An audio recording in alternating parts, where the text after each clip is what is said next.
Hello there!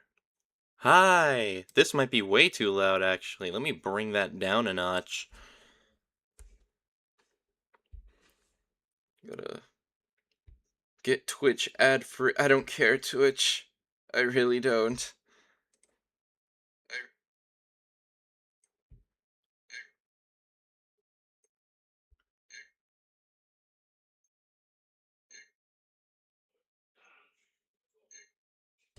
What the heck is going on? Hello there! I have zero idea what that noise is, but, we're just gonna run with it anyways. We're gonna run with it anyways. We're doing it again! We're doing it. We're continuing our little journey that we have, if you don't know. I'm on a quest to listen to every single album that I have made ever, and then seeing which one I like the most and which one I like the least. And, some stuff in between, like, what do I like about it? Last time we listened to our first six albums, hey, that's pretty good. That's pretty good. Don't get me wrong. But we're gonna start getting into the more longer stuff.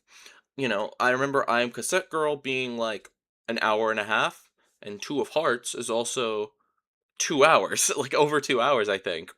So, this will be a journey. I'll set like a little tentative goal of getting through Two of Hearts today. Like I want to get done with this because these albums are starting, like, aside from like this, are like not that long, like less than an hour, I feel.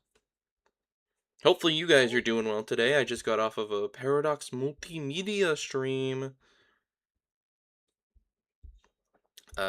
He's continuing listening to his older music. He just finished his 2020 stuff. Or 2021. I don't remember at this point. Stuff. Or 2020. Alrighty. Let's just get on with it. And, it's not just listening to it, it's critiquing myself to a certain extent, as well as also, you know, um, giving some context behind it. And, this album right here, the one I'm highlighting, I'll zoom in so that you guys can see that. I Am Cassette Girl is the first album of mine to actually include a moniker. So, beforehand this was Jack the Hack and Cassette Girl. I would probably change it now to just be Cassette Girl, honestly. The logic was that lore-wise, this was when Jack and Skylar were deciding to make music together because Skylar was a bit shy at first, and, she wanted to kind of get into the whole like music thing. And so, she, alongside the help of Jack, did I Am Cassette Girl. And then she did them, or helped with them with Jay Jesse, and then helped with Half and Half. And then I literally did not release any more Cassette Girl albums beyond that, which is a shame because I think I Am Cassette Girl is like her only good album. I don't like them, and then I really don't like Half and Half. So it's it's unfortunate, but Skylar has also been like the reason I also say I want to change it is because I Am Cassette Girl, like Jack the Hack and Cassette Girl are Static Monarch. So it's weird that it's like this, but it's like they were just collaborating with each other, not really like and like now this is like over 5 years old, by the way. 4 years old. Wait. Yeah, 4 years old. But man, like this is like 4.5 years old, and it's like, man, I also got a lot of help from Cinnamon. Shout out Cinnamon because he actually gave me a lot of um like insight into like cassettes and like how they were made. That was like a big selling point with this. And I think Cinnamon in the Viking Records server, remember Viking Records? I just unlocked a core memory if you're watching Blue Lays and Paradox. Basically Cinnamon was like, I'm gonna give these like things away. Feel free to use them as album covers. And there were two of these, and there was a backside and then there was a front side. Ryback Music, I believe, used the front side for one of his songs. I believe it was Here to Chill. I could be wrong in LARPing, but I used this, and this is actually really interesting because this is actually the like dimensions for like a cassette, like an actual cassette tape, like a physical cassette tape, and uh I could probably find it somewhere. I'm not gonna try right now, but you actually are able to, he actually did make it into a cassette. There's also a CD that he made that, you can't buy, and it has a lot of my old art on here, and it looks colorful. That's all I'll say about that. This is an interesting album cover. It's a lot going on, but I would probably make it better now. But I would keep the overall general structure the same, probably. Just looking at it.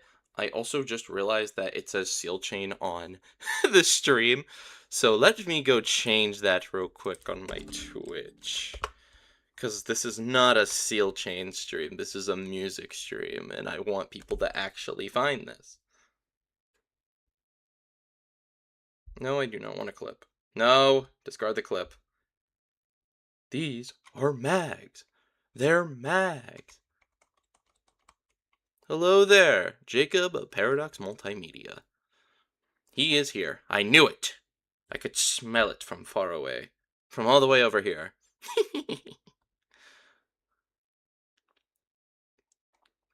Gosh, I have not... Okay, wait. No. There we go. This is not a Seal Chain. Dang, one person's watching a Seal Chain stream? Dang, shout out to that person.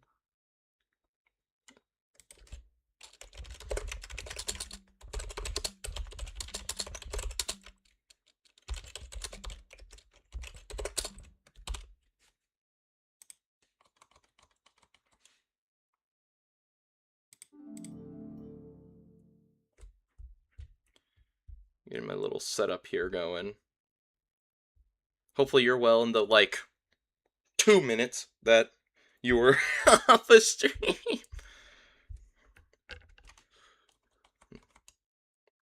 Now you're on that BioShock grind. I respect it.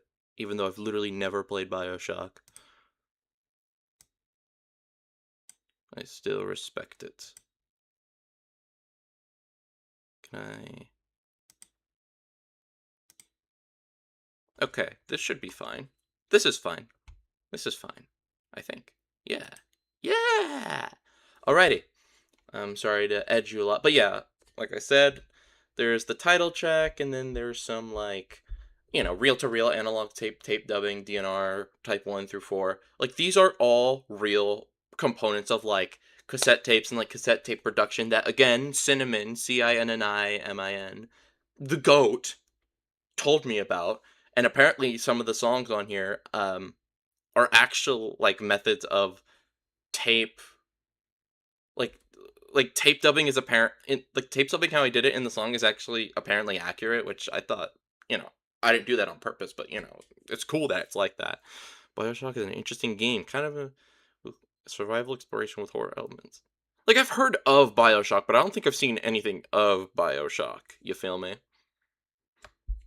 I think that's a game I can unironically play because I've literally not seen anything on, the actual content. I'm just vaguely aware of the idea of, or not the idea, well, yeah, kind of the idea of BioShock. But anyways, let us get through this. This is I Am Cassette Girl, the first track. Let's run it up. Do let me know if it's too low. It sounds too low on here, but I'm freaking weird in 2021 and decide, hey, loud means good music. So if it's too loud or too quiet, let me know.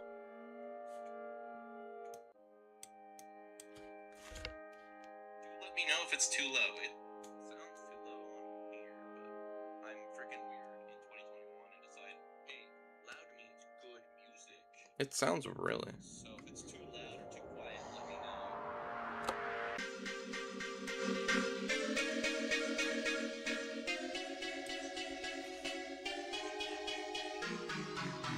Alright, that should be fine. Again, let me know if it's blasting your ears off.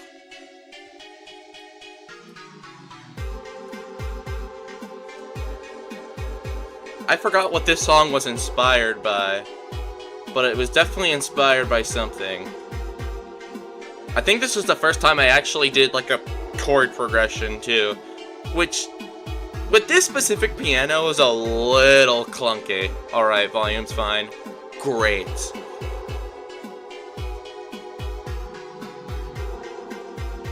I still like this. From what I remember, I still like this album. Like, I've never went back to it and was like, oh my gosh, this album sucks. I thought this was an interesting album at the time. And now I've gotten I guess this is like one of those instances where I was experimenting a little bit with my music, more than just loops, you feel me?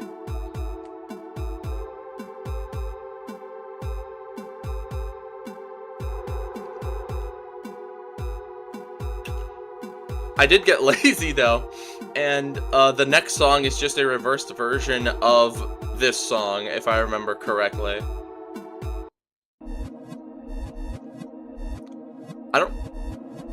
I don't remember if I pitched it down. I don't think I did. Fine, opening track. It's an okay opening track.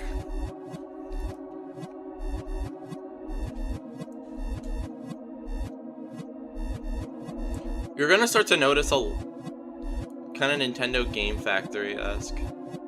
Oh yeah. Oh yeah. I can hear it. I can hear that.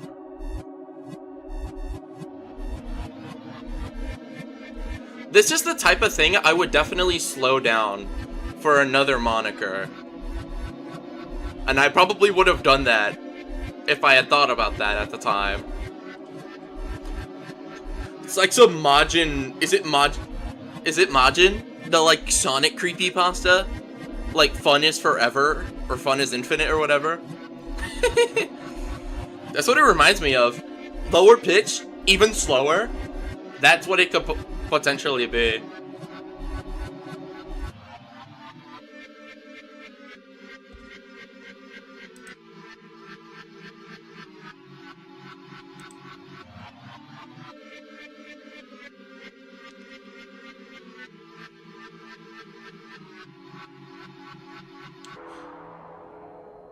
I kind of do this method, in a later album, in Tales of the Fallen and Broken, which on here is actually in Japanese, and on the Bandcamp it's in Japanese. I don't know if I'm gonna show it on the Bandcamp or YouTube.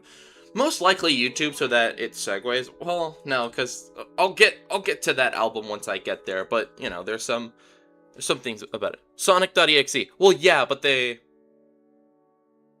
made it into a hyperlink. I see. Yeah, but they called that version of Sonic.exe something, though.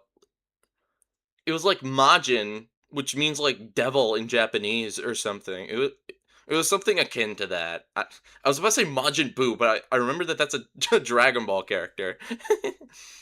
Yeah, this song's fine. It's okay.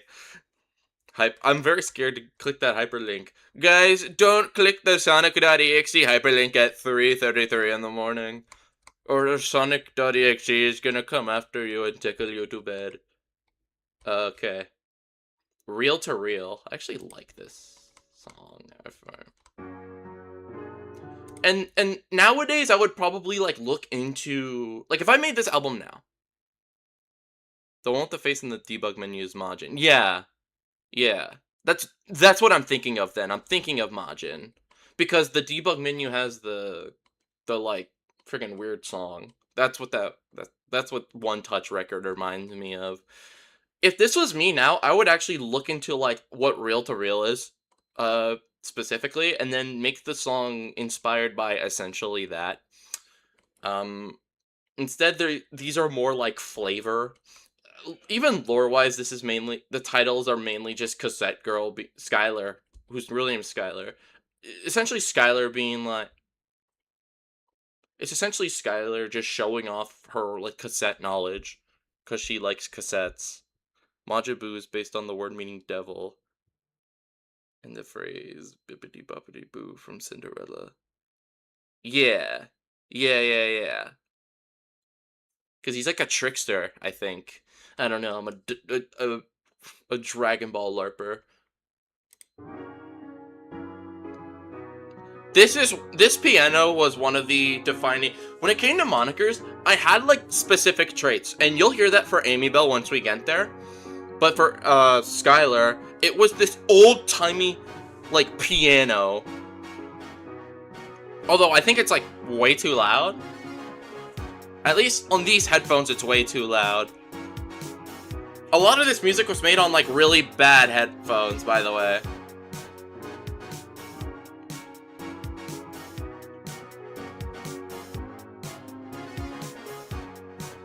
I think I specifically remember, this is called a Lindrum. I think I remember all the kits that I've used, because I used the same, like, 5 kits. And it's like an actual drum machine.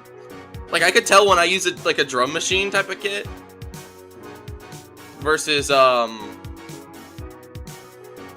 like an actual loop. But then again, I'll sometimes take like, the kick from, like, a loop. It was also created by a being.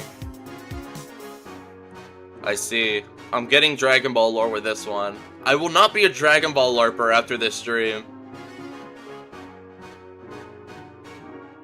I think this piano was I think this might have been a loop. That is way too loud. I think I knew this, like, a couple years ago when I re-listened to this song.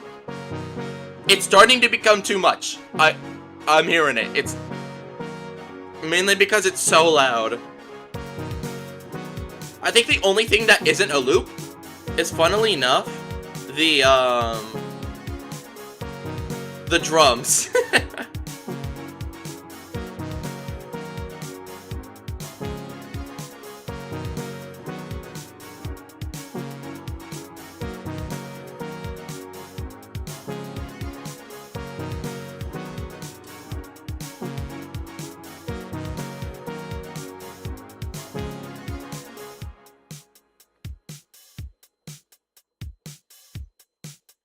Yeah. Oh yeah.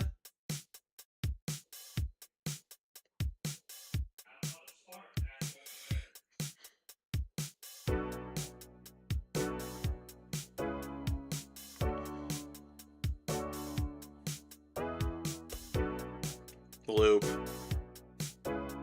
I used a lot of loops 5 years ago.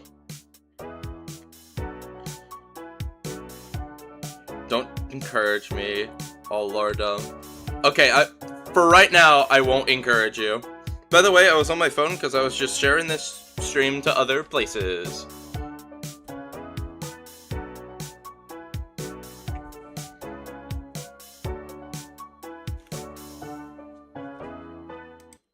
That was the piano for Goodbye Little Child, which was also a loop.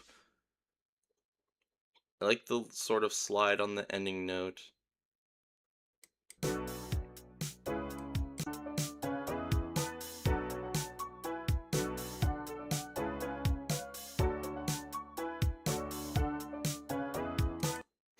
I don't think I put a slide on it. I think it's because of how because there's 2 different piano loops of the same sound going against each other. I think with how they both played a note at that same time, so to speak, I think it made it sound like a slide, which sounds cool, but it was not intentional. Honestly, when it comes to my music, I'll sometimes have even back then, actually, especially back then, it's just like happy little accidents, actually like throwing stuff against a dartboard and seeing what sticks. And most of this stuff doesn't stick. This album, I think, does.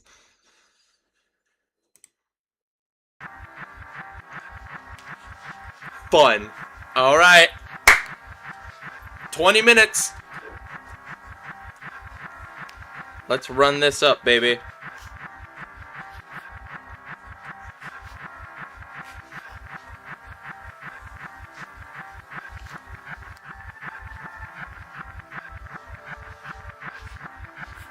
I think I definitely leaned heavy into electronica. The idea of you play this and then you do something else while listening to this. Half the cool things like when... Oh yeah.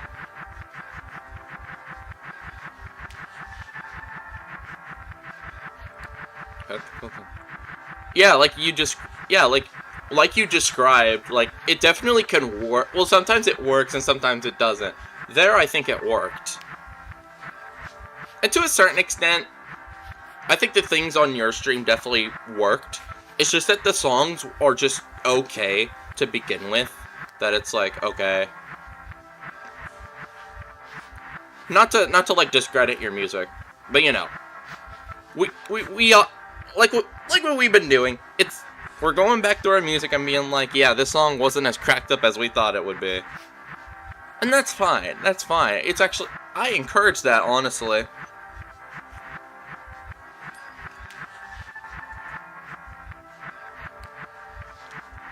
There's a lot of stuff. Like I said, there's just a lot of demos that I have that I can repurpose, and then there's demos that I have that just never see the light of day. And that's why I have so many, well, not so many, but like the first Static Monarch album and one of the later ones are demo albums, are just things that I just decided to put out.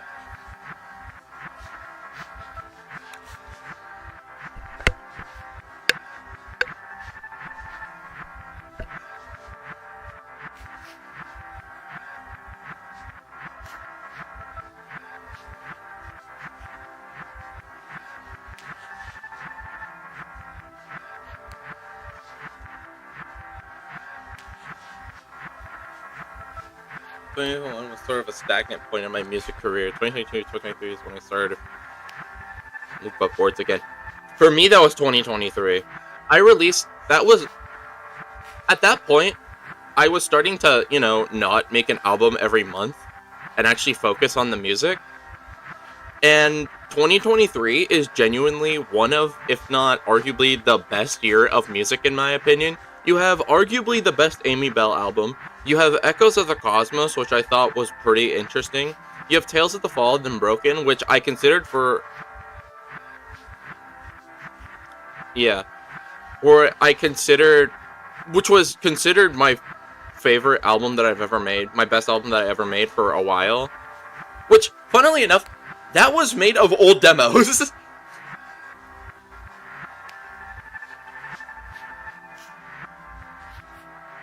I don't even remember what I released in 2022. What did I release? It was starting from... Amy Bell was the... No. It was half and half. To...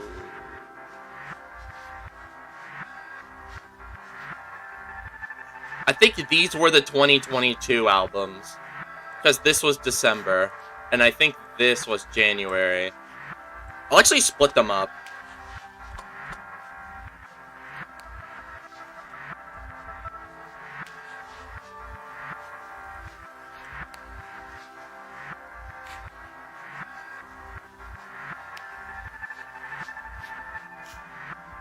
And then I didn't make an album for a year. Because this was September 27th. And then this was September 27th the next year. And then this was September 27th.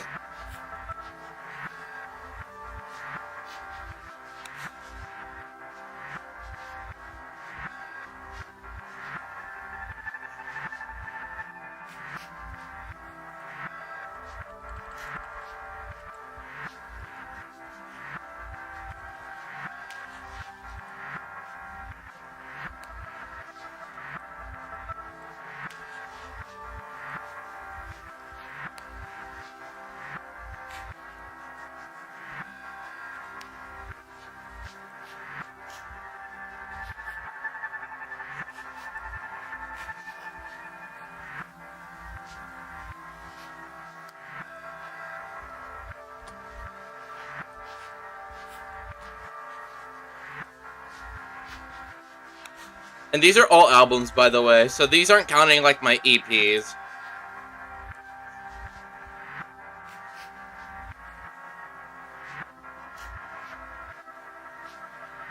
Wait. No, Anna Reed was 2025. Wait, am I crazy?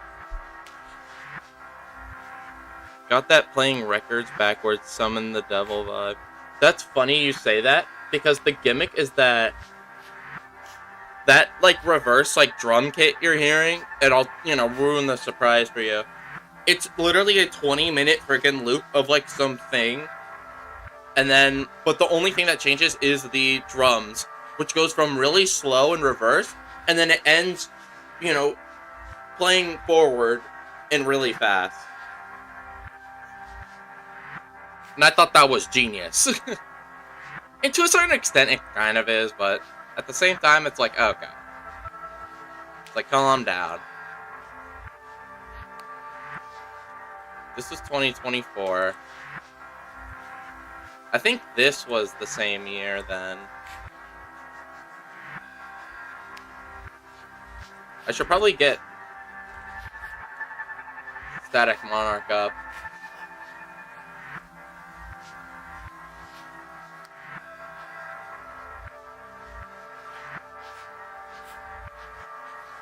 "2025, I was right.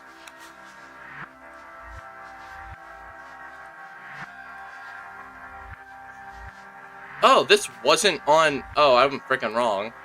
Because this was September. I remember now.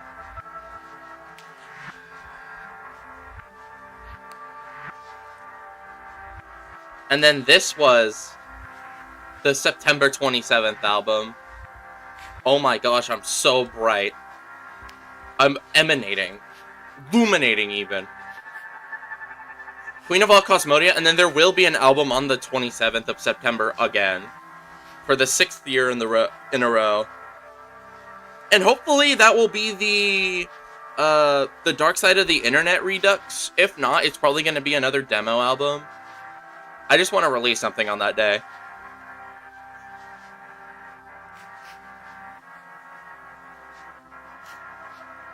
Yeah, Queen of All Cosmodia was earlier this year. I think it was April.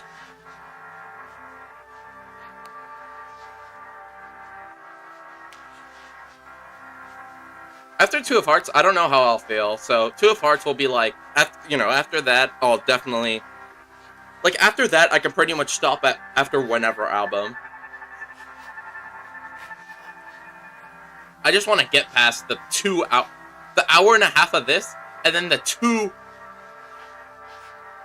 2 hours of this. I don't even know if it's 2 hours. I genuinely don't know.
Oh, hey, there's no more drums. Oh, that's tough, man.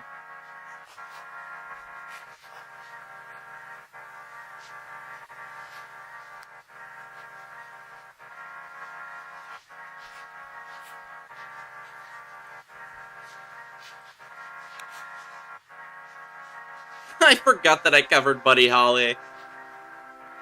Yeah, maybe at some point I'll do just like... Oh, maybe at the end of the stream, if I don't want to do another album, I'll do another, I'll do what you're doing and just look at, like, certain things from the time period. If possible, obviously. I definitely have stuff from 2021. Oh, because 15 wasn't 15 2021? Oh my gosh, it might have been. There was also, my Soundtrap stuff. I remember that. Actually, let me see if on my phone I have stuff from 2021. I don't know about... Because I had to switch phones, like, last year. But I'm wondering if there were some... Just things from 2021.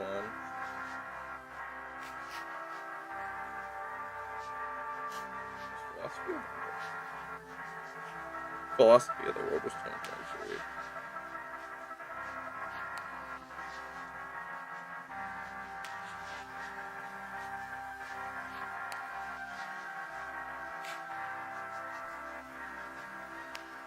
Oh my gosh. Oh, there's a whole heap in a spaghetti pile of unreleased stuff from 2022 that I haven't even accessed since 2022. Jinkies, bro. Like they're .m4a, like that's how old they are. Only do it because I only do stuff in because I only export in Wave now. Holy.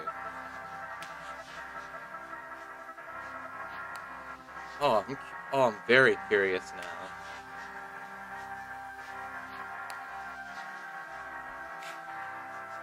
Oh, the dance on theme song. One of the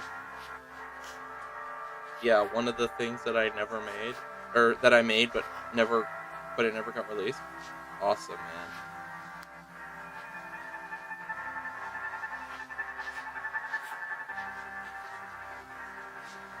Cave is good.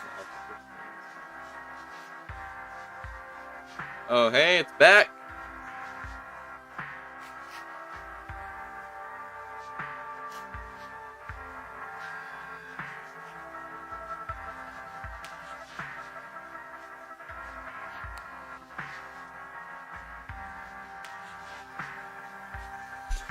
I wonder. Oh yeah, I downloaded a bunch of Daft Punk songs. I forgot.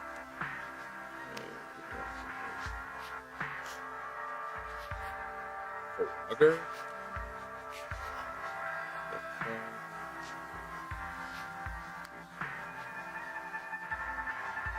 I have my first summer concert. Wait, that's real. Wait, I do have a song. It's just called July 11th, 2021. That demo is now 5 years old. Jeez, man. Holy. I have some Death Note, the musical songs on here. You know what? Maybe I'll show this stuff to you guys. That could be funny. That could be awesome and cool and funny. Again, it's most likely the demos from 2021 are most likely either Soundtrap stuff or GarageBand stuff, but most likely Soundtrap.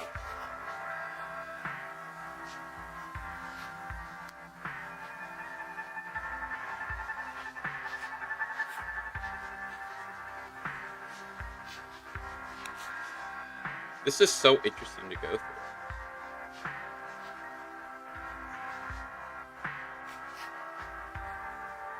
The first remix I did, which is literally me taking the Sound of the Police and then just putting it on some random remix maker.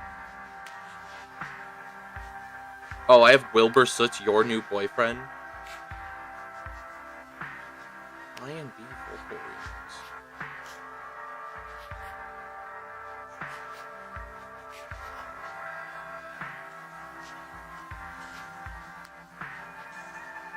I see.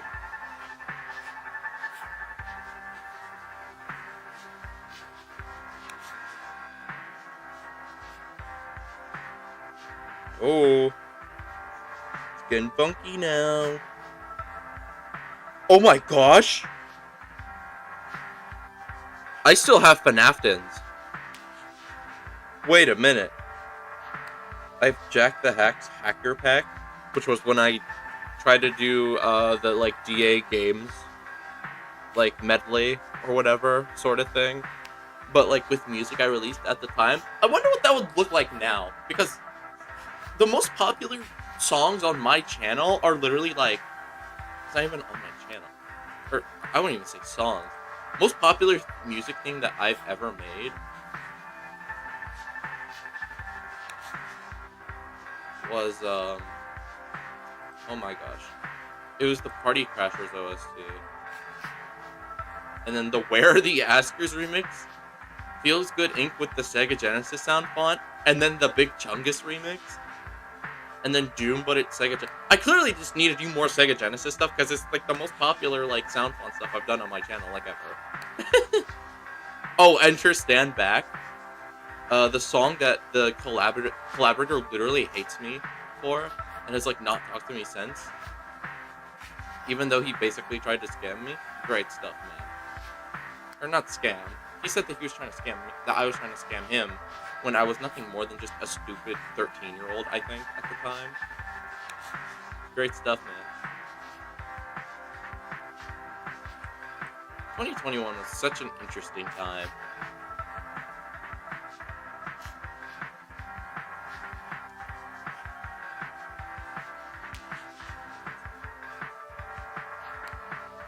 Hi, I like your stream. Hello there, Scott Meyer. Welcome to the stream. I'm glad you're enjoying it.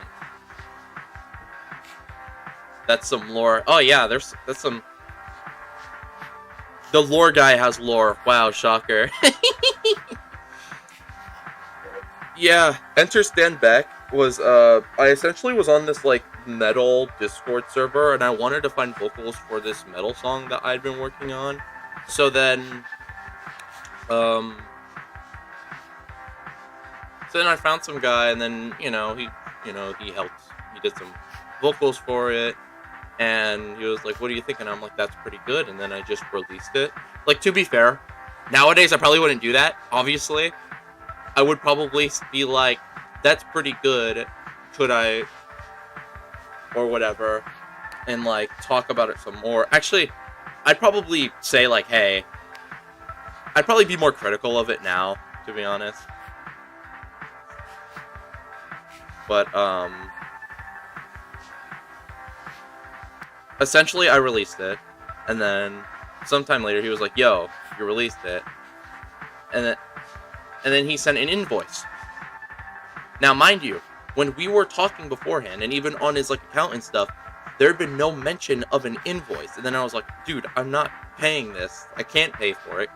And he's like, "Oh yeah, I guess I'll just let it go this time because you're probably essentially just some kid." And I thought that was really stupid because look, were my practices at music at the time like absolutely atrocious? Sure, but you had not mentioned at all an invoice, and then he calls me the scam. I couldn't figure out. I was re-listening to the Founders Pack 2 earlier because I couldn't figure out which song one part came from. It turned out to be a section from Colossal Carnage. There isn't a lot of stuff I recognize from Founders Pack 2 other than like a couple songs, I think. But then again, at the time, I didn't really follow like Iris and all that. I think outside of his Nerdcore stuff, I think I was only vaguely aware of Heart of an Artist. Like, that was probably it. But I had watched like his content and stuff, like when he CK93 or CK9C, I think he is, at CG5 did the cooking video. So I thought that was the funniest thing ever, and I still think that is the funniest, like one of the funniest videos I've seen in a bit.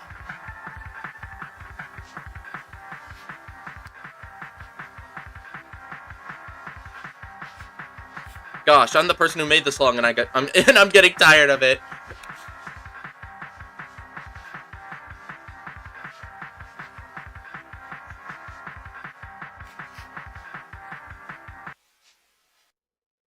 Wow, and like that, it's just an abrupt end. Cool and awesome. I don't like that. I don't.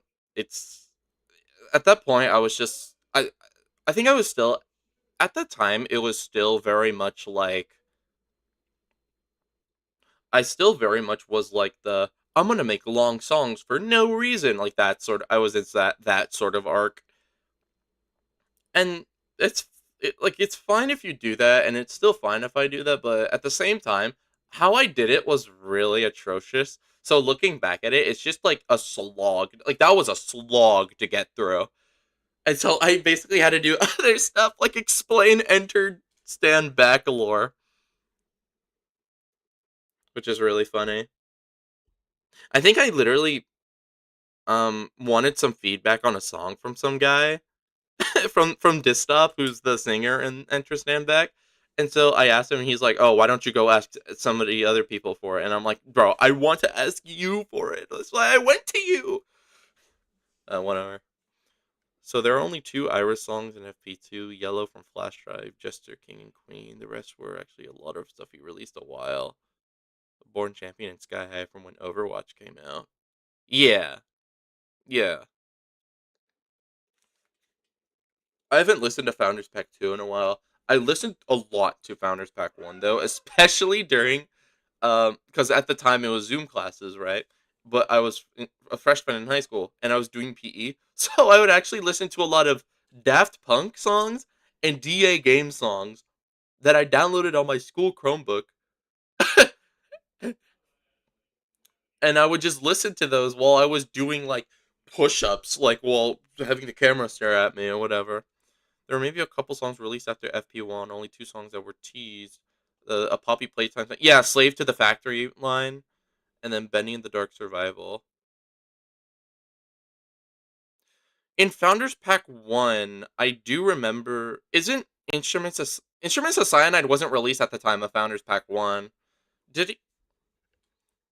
I don't that just reminded me of that song, but the song's still a banger. But Instruments of Cyanide was only teased at the time, I think. And then the actual song came out like later. I don't remember the Bendy and the Darker Survival song. I honestly keep forgetting that there are actually more Bendy and the Ink Machine like games, but nobody pays attention to them. Which there's a whole like bunch of like controversy with the people and like who make Bendy and all that, which like okay.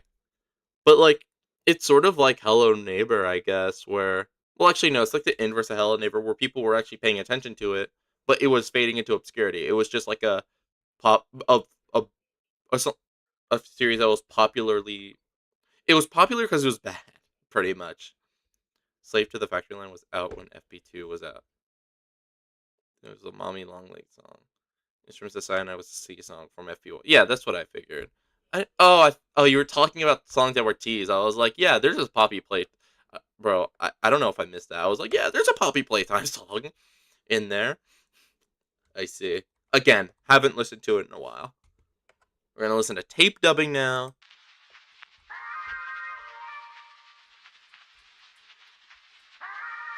Cyanide was originally going to be either a Cuphead or a Bendy song. I do remember hearing that somewhere. Well, it is a Bendy song, so most likely it'd be a Cuphead song. Unless the decision was between Cuphead and Bendy. He posted both versions on Twitter. He only did one Cuphead song, right? He only did Brother to Arms?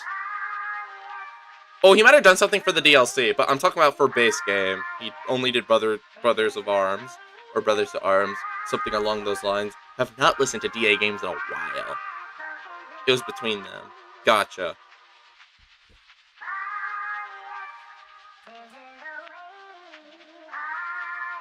That's a lot of high end, bro. It's actually blowing my ears out.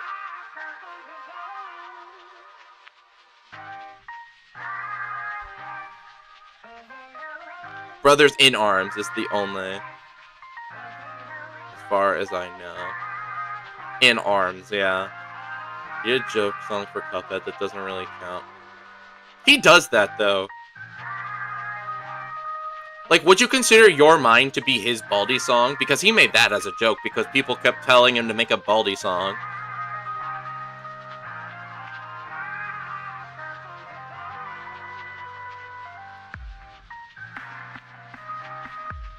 I like the beginning, not mixing-wise. I'm talking about this song. Mixing-wise, I don't like it at the beginning.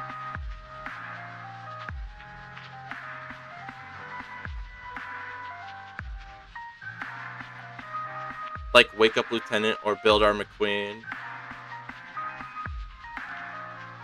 Yeah. Although Build Our McQueen is like a... I like to forget your mind exists. I mean, it's a banger song, but it's like, you know, it's still your mind, you feel me? Like, the instrumental's fire, bro. And the refrain is pretty good, also. Builder McQueen is more like a joke mashup rather than, like, its own... Because Your Mind is an actual original song, but just made as a joke. Builder McQueen is a mashup. Slave to the Factory Line has a mashup that he did with, Fresh Prince of Bel-Air theme. That is a banger, but that one's also a joke.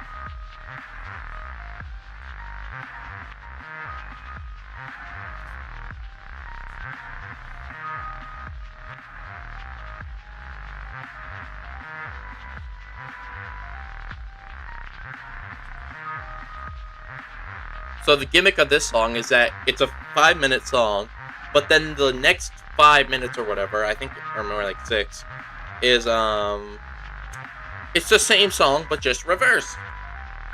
Genius! Apparently that's how tape dubbing works, and I thought that was really funny when Cinnamon mentioned it. Forgot about the Fresh Prince version. How could you forget about the Fresh Prince version? For shame.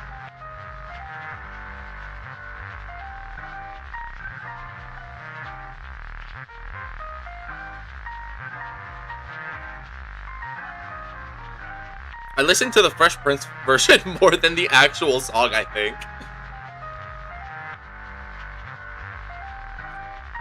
I just listened to, like, well, I don't know. Like, I listened to the more. I didn't even at the time when it comes to DA games. I don't really listen to like the. Oh, I remember not listening to like Iris and oh my gosh, what was it called? And like Heart of an Artist and stuff. I've been listening to DA games since 2015. I've heard a lot. I think I was probably aware of them. Well, no. When did I first know DA games? Maybe like 2018. I know someone in my band class in junior high showed me Your Mind, which is really funny. I'm not gonna say that I know that I've listened to like the most obscure of DA games tracks, although Game Over is completely overshadowed by Break My Mind, which is unfortunate because it's Game Over. It's great in its own right.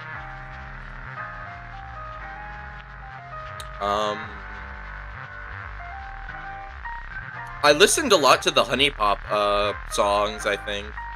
Well, not the second one. The first one, Another Day. And then there was the remaster version with Susie Lee, I think. And then there was that controversy.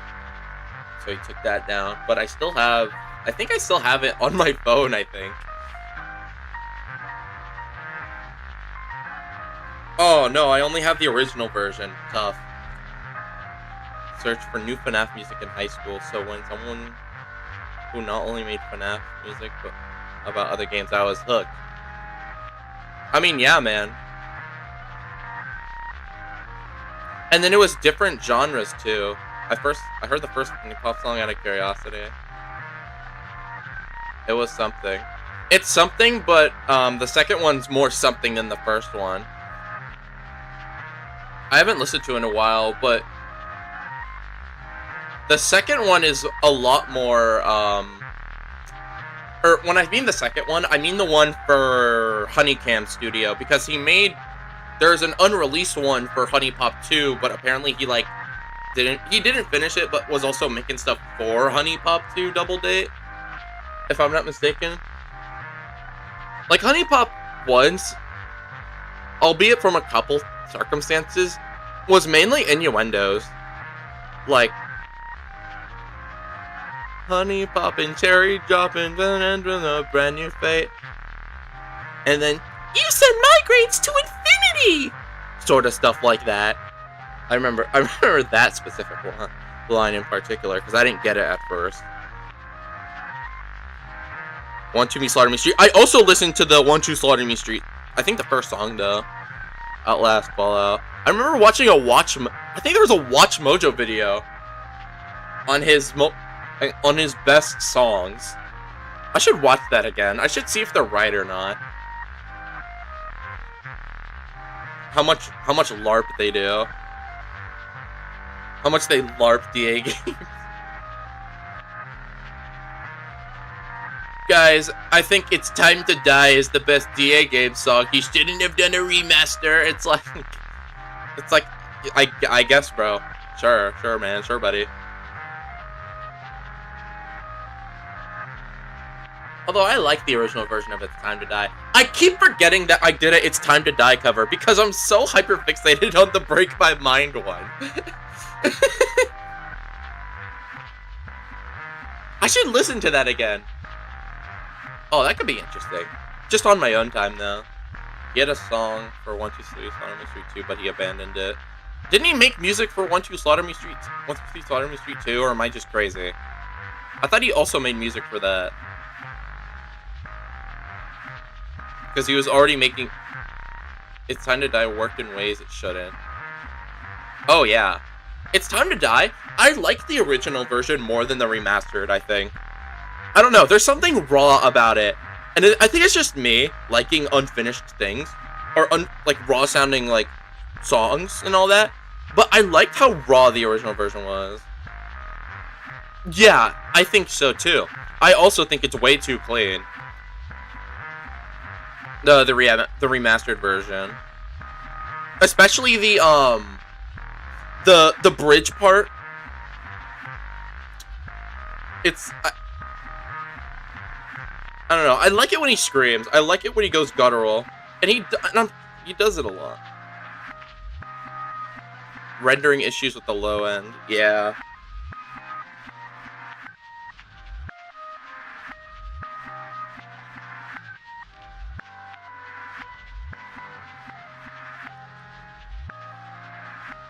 Yeah. Did he do music for Honey Pop too? Wait, I actually don't remember now. I might have confused the Honey Pop stuff with the 123 Sodomy Street one. I think there might have actually been no reason for why he dropped two. Or dropped the Honey Pop 2. Or, because he worked on the Honey Pop 2 song on stream, I think. But then just never released it, I don't think. I am the purple guy. I am the phone guy.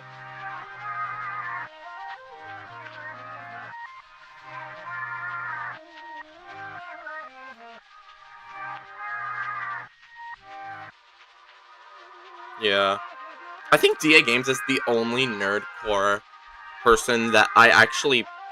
I don't know about him doing music for Honey Pop. I think I could be literally LARPing right now. I think I genuinely might be wrong about him doing thing for the Honey Pop game. For the Honey Pop 2, by the way. Because he did the song for Honey Pop 1 and Honey Cam Studio.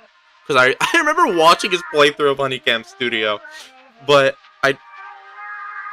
I don't remember anything about the second Honey Pop game. There's an ant on my desk. Thought it could escape my grasp! I'm him, though. I will bring down the arm of justice on these cretins that are invading me! The Phone Guy song? Not Here All Night. Was that the one he did with other people? There's a song he did with other people, and it was like a FNAF 1 song. Anyways, that's tape dubbing. Another boring one, but at least it's way shorter and at least a little more entertaining than analog tape.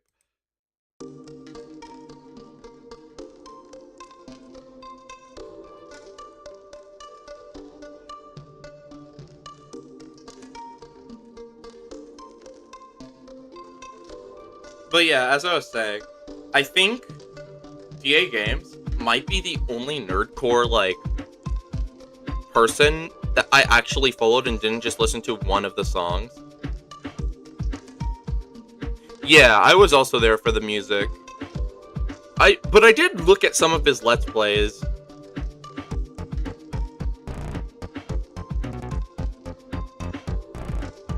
I also was there for one of his streams. I remember my grandpa coming in while I was watching one of the streams and essentially saying, "You're not bisexual," essentially, and all that, because I was outed, essentially. That's why I remember watching the streams.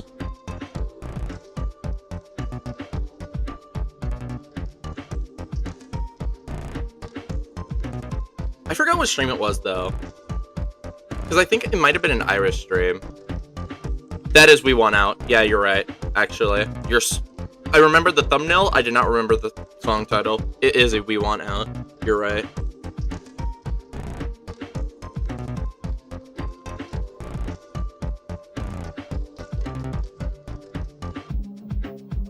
Oh.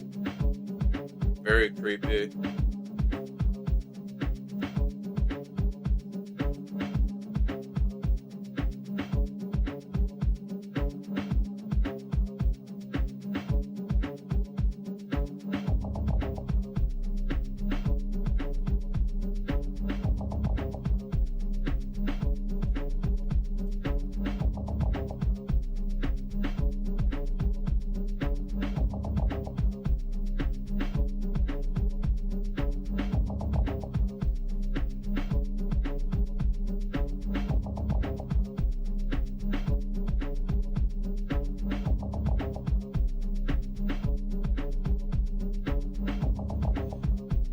Well, yeah. But F2 is an interesting one. Like, I'm very surprised he didn't do one for FNAF 2? Huh. That's a shock to me. VR2 is understandable. Seeker of the Mimic, I also completely understand. That is just a Poppy Playtime ripoff for $40. So I understand why you want. So, yeah. Metallic Dust Signals is a pretty nice little interlude, especially in DNR. DNR was inspired by Let There Be Light from Justice's Cross album, if I'm not mistaken.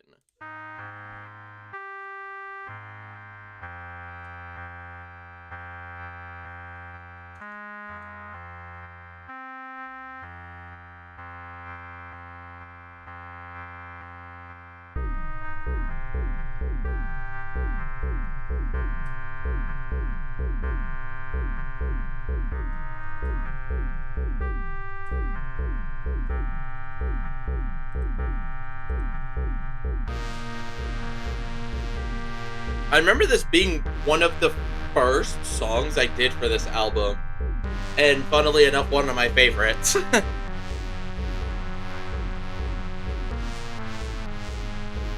Seeker of the Mimic could have been more. I feel like it feels like a Poppy because it did the abandoned factory angle first.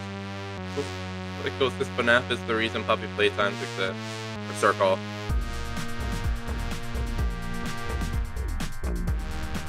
Yeah. But Poppy Playtime, in my opinion, did something that I don't really like. I don't like the whole, like, yeah, the first chapter's free, but you have to pay for every single other chapter. I don't like that. I never liked that. Became inspired by someone inspired itself. And that's cool. Like, that sounds cool on paper. But the fact that you're getting inspired by Poppy Playtime. Bendy did that with the first game. I must have not noticed it for Bendy. But Poppy Playtime definitely did it in a way that I felt was more scummy. I guess. I have no idea. If Bendy did it even more scummy, then I don't like Bendy for doing it either. I just don't like that. I don't like the idea of... It's essentially a story game, right? Like, you know, Garten of Banban. I actually like Garten of Banban and like the direction they're going and like how much better they're clearly doing. I don't like that they're even though it's cheaper, I still don't like that they're doing that. Like, at all. I just don't like that idea. Did it for more money, Bennett. I see. Okay. And you can make the argument that Poppy Playtime, you know, like chapter 1, 2, and 3, like you can argue that. But there was the whole debacle and like 4 and onwards like frickin' sucked. Or whatever. And then there was like, it was mainly all like management and like the company and like all that type of jazz. Like, I can understand Bendy doing it. I just don't like where that sort of design philosophy has kind of headed, I guess. It should be like a neat little like, oh, you're helping support the creator by doing this. But with how it's been done and how it's just seeming like to continue to do, it's just never been my thing. Bendy's team grew afterwards and became too large to manage for the way the two guys worked. It's the failure of Showtime Bandit. What is Showtime Bandit? Let me look that up.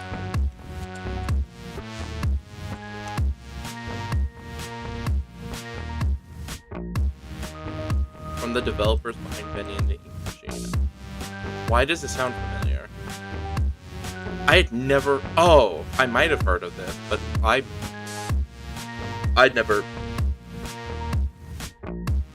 But they mismanaged it. You wanna know who doesn't mismanage? The Euphoric Brothers for Garten of Banban. That's why that's why they're gonna make a $1 billion. But yeah, it's honestly kind of awful how mismanagement and stuff happens like that. That's why I didn't, for my game, that's why I mainly wanted to just grab voice actors, just to have voice actors and then to do them both for the game myself. I have a couple things, but I'm still mainly like, hey, the figurehead of all this stuff. Diggin made a song about it as well. He used the instrumental for FP2. I do remember hearing about that. That's probably where I heard that about it from, actually.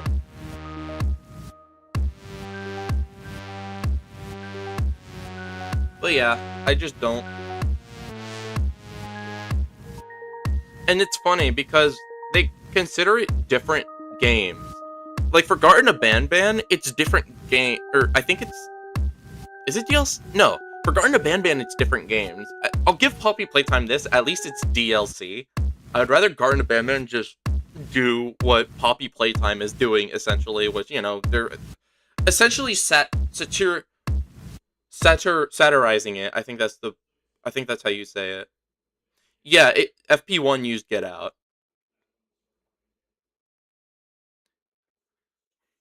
FP's used songs based on game. Runs each chapter as its own game. It does? I thought it ran as. Wait, I thought it was DLC.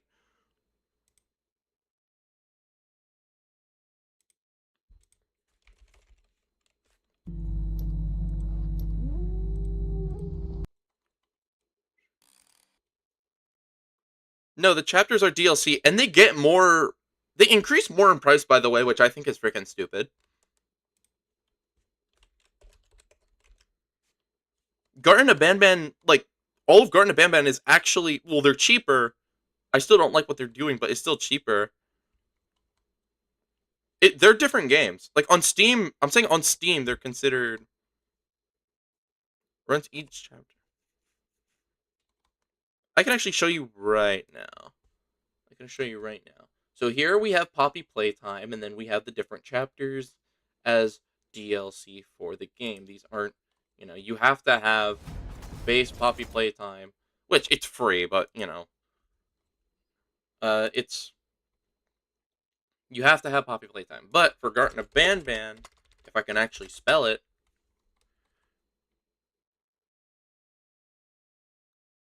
like it, other than Garten of Banban VR, like these are different games. Like these are not DLC. These are all completely different games.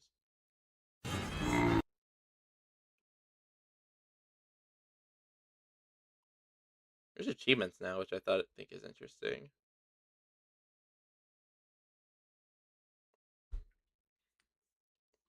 Yeah, no DLC here. But yeah, Garten of Banban's definitely been doing better. Oh my gosh, that is not going backwards on Steam. I am a freaking idiot. Like, it doesn't matter if it's DLC or its own game, honestly. At the end of the day, you're essentially paying for.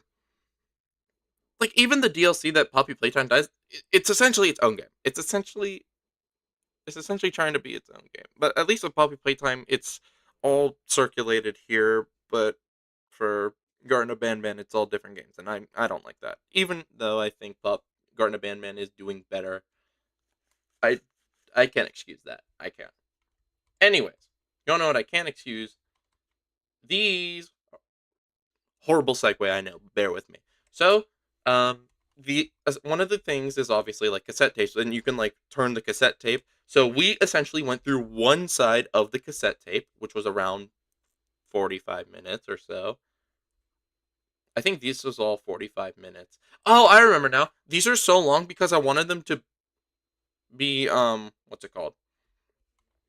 So obviously my little limit was 1 hour and 30 minutes because that is the most amount of time you could fit on a cassette tape.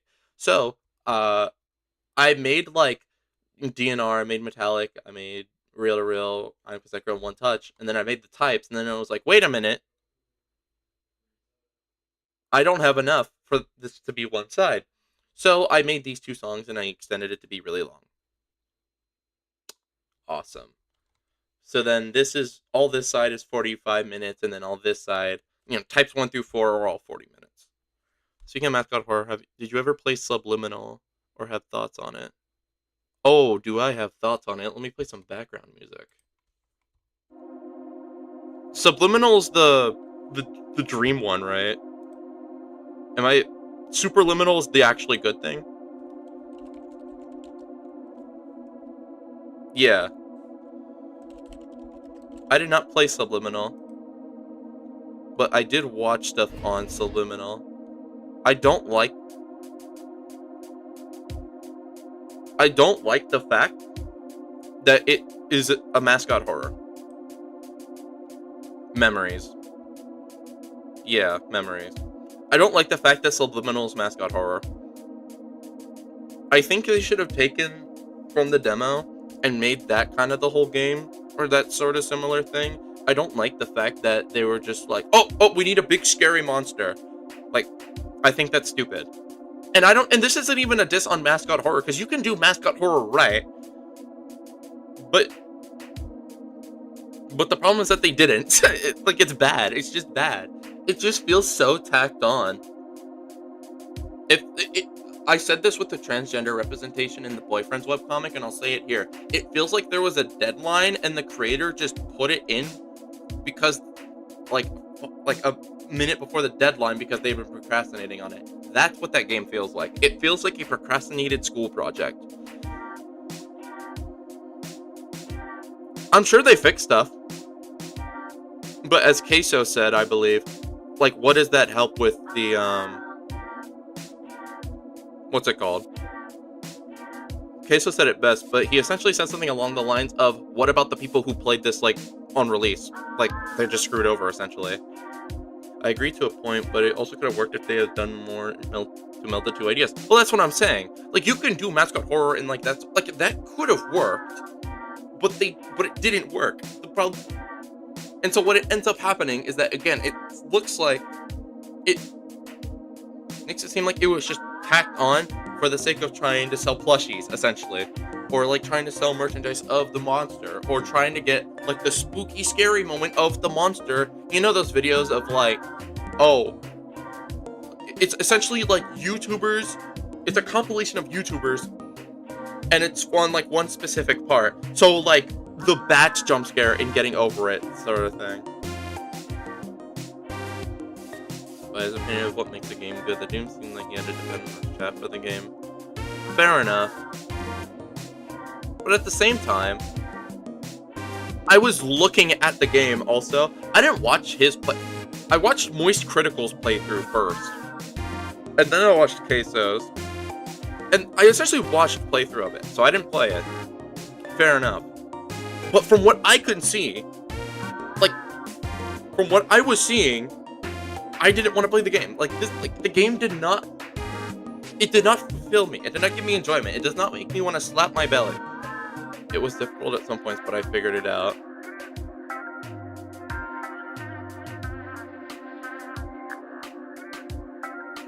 I got stuck at one point and stopped because I felt like I was getting too frustrated. Fair enough, bro.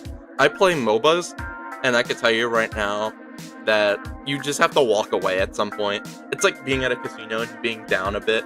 Like, there's just a point where you just have to put it down and just back off. It just also felt, to me, and to a lot of other people apparently, it felt like a Stanley Parable ripoff. And you can do Stanley Parable. I just don't think it was done well there. There's just a lot of things that's the thing. It could have worked, but it didn't. When I hit a wall, I get loud and unruly. That's not how I want to be on stream.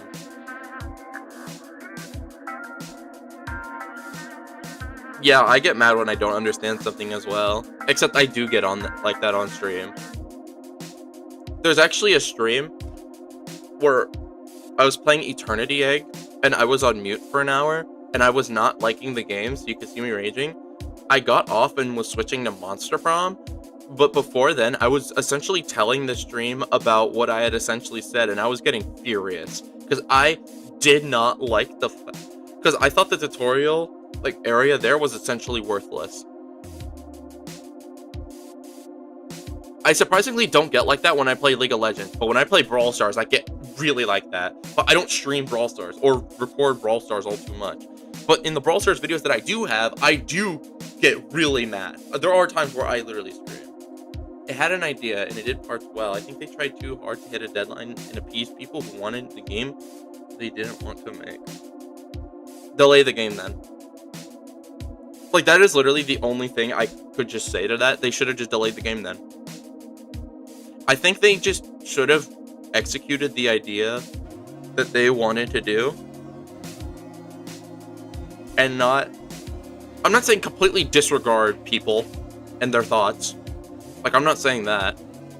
But I'm saying if you have an idea, like if I want to make a fighting game and people, well, let's say I want to make a platformer with a specific gimmick and people don't like the specific gimmick. Like, why would I listen to that? I would want feedback on the specific gimmick so that I can make it well instead of just scrapping the idea. Or trying to do something with the gimmick that just ends up being half-baked. Like, I learned this. I'm in a video game development club at my college, and we had a presenter who works for like a studio that makes like Fortnite games. And one of the things he said is, it's not too late to early on, if an idea doesn't work, then just discard it. And to a certain extent, it's a neat little piece of advice. But that's really only if you're working under a deadline. To my knowledge, it didn't have a deadline. So it's weird that they were trying to appease a deadline that was essentially non-existent. But that's the thing, it feels like it had one. And if it didn't, I think they should have delayed the game and taken more time to just really, like, do something like that. I'm a firm believer of, like, the playtest. I don't know. Apparently people playtested it. I don't believe them. I don't believe them. I don't think they had, at the very least, as many people who playtested it. And if they did, I genuinely don't think that they were harsh enough. You need people to say that your stuff sucks and explain why. We both make music. That is just how it is. They set a deadline multiple times and kept missing it. They probably felt like they were looking down and wanted to get something out there ASAP. I mean, that they were letting people down. I guess you can read it as that. But at the same time, I feel like if you explain, like, oh yeah, we're doing, like, these sorts of things, or, like, something isn't working, and even, like, trying to compensate by showing some development screenshots, I feel like that can, like, there's definitely ways to mitigate it, but I think the last thing you should do to mitigate something like that is just release something half-baked.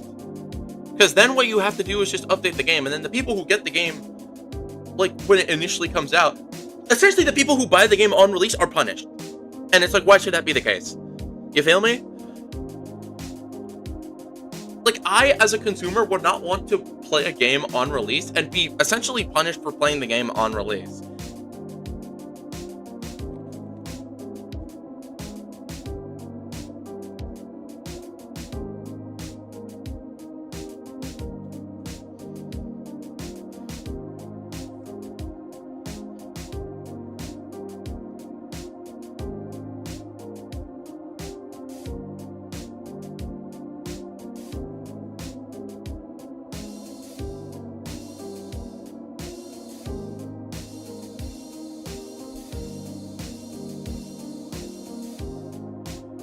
It's a very chill song. So the types 1 through 4, they all segue into each other, meaning that they transition into each other. Um, Obviously I'm on Bandcamp, so that's gonna be a little weird on my computer. So you're just gonna hear a small pause in between, but it is supposed to transition into each other and all that.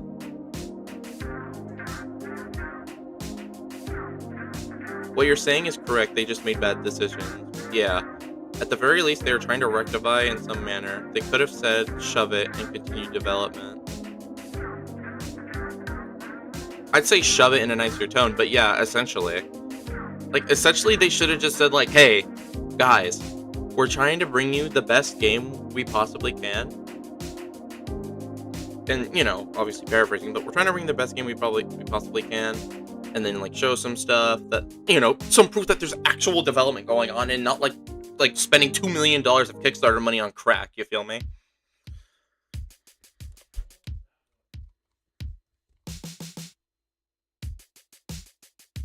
I think types 1 and 4 are probably my favorites. I don't think I did types 2 and 3 well. Like, yeah, they are trying to rectify it, but again, it's very much the case of, like, well, what about the people who played the game initially? Like, if they finish, like, okay, imagine this. You play the game as soon as it comes out, and then you go through all of it, you slog through it because of everything, and you finish it. And then they come out, like, a day or two later saying, hey, oh, this beginning part's cool. Hey, we're fixing these things, we're doing some balancing. We have some balance patches going on, and all that. And we're, like, fixing the game. And look, on the surface, it is a good fix. And even below, like, yeah, I could see them being like, yeah, there's some problems that we want to address, so we're going to fix it. That's a good thing. But it's on the other side of the coin, the person who finished the game in its broken, unfinished state essentially went through that for nothing. Like, at that point, it's like, why did they even pay for the game at the time? Actually, to a certain extent, you could even go further and say, why did they even pay for the game at all? Why did they even play the game? It can almost feel like the people who played the game on release essentially got cheated a little bit. And again, a little bit. Of course, there's the other side of the coin of they are actually trying to fix it. And I am commending them on trying to fix the game. I will give them that. But again, I think they just, like, in their sort of, like, capacity, because I think it's only like one, or isn't, I think it's only like a couple people working on it. I think they could have just, I think they should have just delayed it. Or, like, they put it in early access. Wasn't it, or was it not in early access? I actually have no idea, not gonna lie.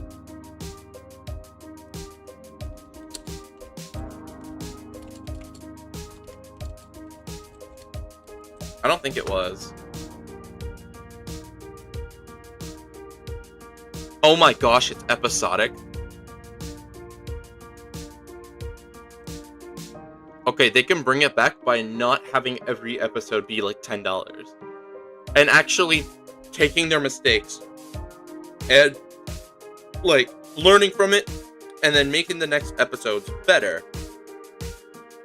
As long as they don't go in the direction of a Poppy Playtime clone with a Stanley Parable narrator, I think that Subliminal could have, like, a Cyberpunk 2077 and, like, Fallout New Vegas sort of, like, ordeal where it was horrible on release, but it actually got better. You feel me? That would be a nice story to see.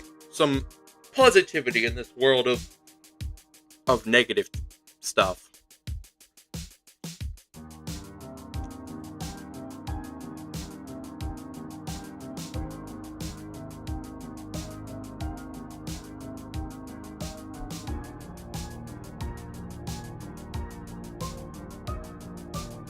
I don't think a game has gotten me more mad than Brawl Stars, I think, but on stream, it would probably be Eternity Egg.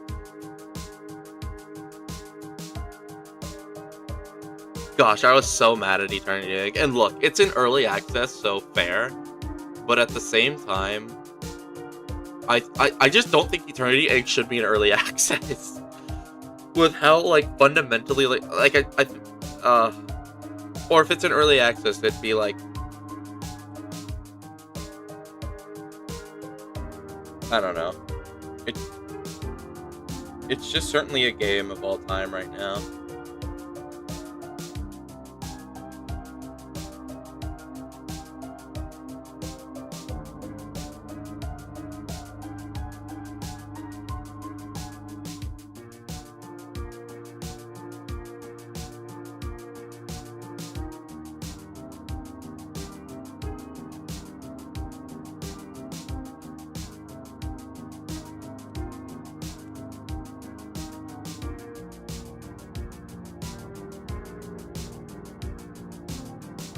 Oh my gosh, no way! No water? No. Sorry. My friend is at Comic-Con, and he met Mark Rosenwater. who's one of the big people working on Magic the Gathering at Wizards right now. That's insane. That's actually crazy.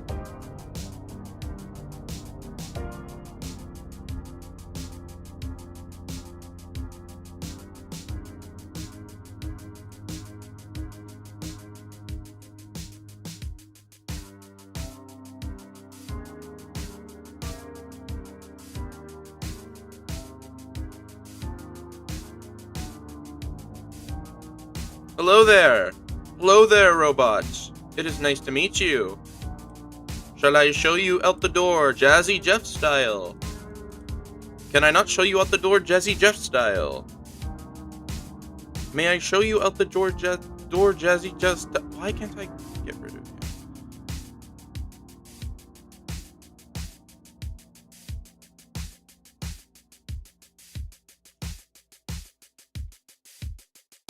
No, do not show me a tutorial.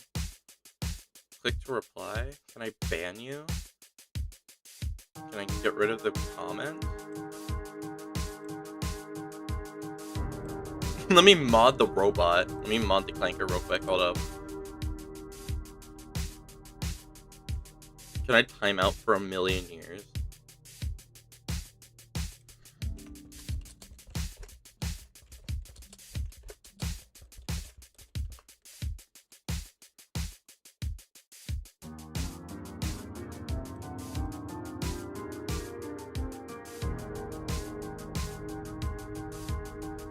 The trash icon next to the message. Thank you, bro. Highly appreciate it. Can I? 1,000,000 years. I'm gonna give you I'm gonna give this robot the 1,000 years of death. Hello there, people. I hope you're doing well.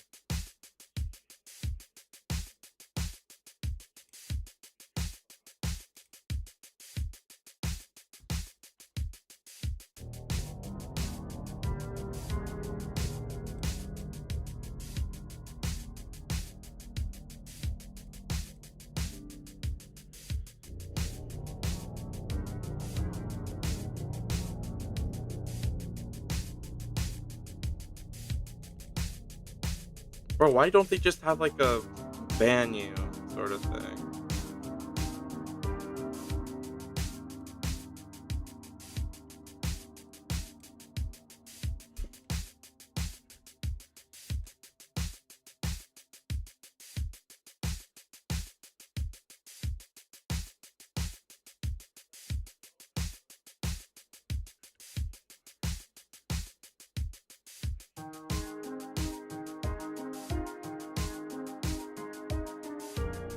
It's so funny. Well, we have some clanker in our chat, and I don't know how to get rid of their message. Truly a travesty, I know. Oh, he's gone. Sick. Maybe banning him really worked.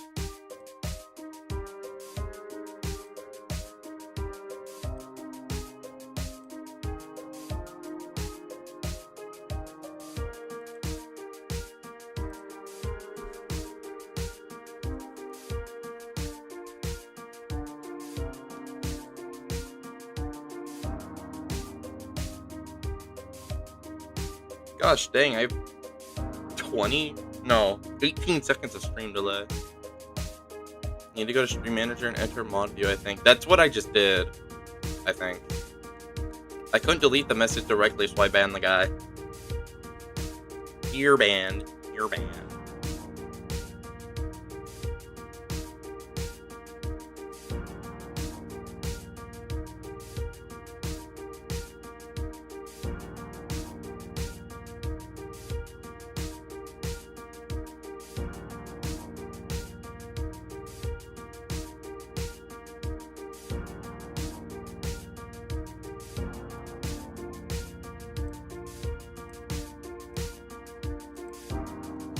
Well, the clanker's gone now, so, you know, I saved the day, everybody. No need for applause.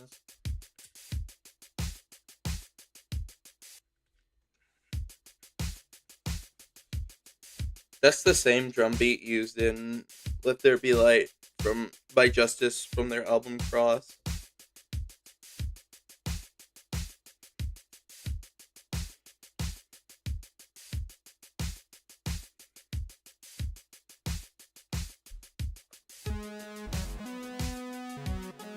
Oh, it's that pseudo 8-bit synth I used to use.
So the idea was that that old-time piano is Skylar essentially playing, as well as but she doesn't just play the piano. It's just that she also did some other stuff, helped Jack make it. But it was Jack that just oh wow, that looked really white. But it was Jack that who made primarily made this album essentially. But Cassette Girl help did help a lot.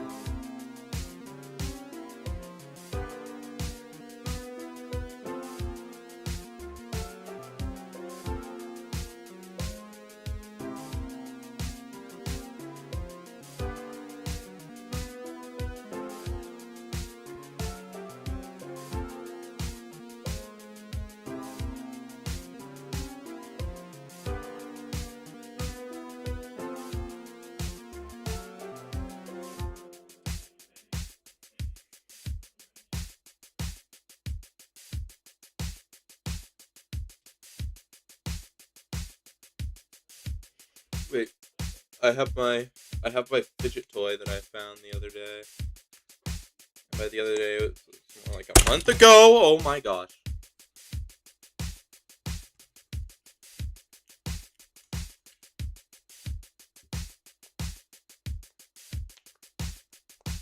Yeah. I actually fidget, so this does kind of help a little bit. Like well, yeah, I fidget, but I also stem. I don't, I don't, you, I don't know. In some of my videos, you probably notice it. If you haven't, you probably do now. But I'll just repeat stuff, and that's how I stem. But sometimes I just need something in my hand. So I'll do a pen in my hand sometimes. I'll do stuff like this because it's a fidget spinner. Funnily enough, I don't. Fidget spinners are actually kind of a cool fidget toy. Also, to help with fidgeting, obviously. Not how I thought it was when I was little.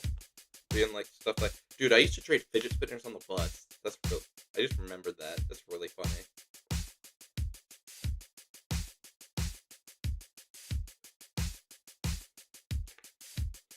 What is Mark Rosa? Comic Con. Yeah, Comic Con's happening right now.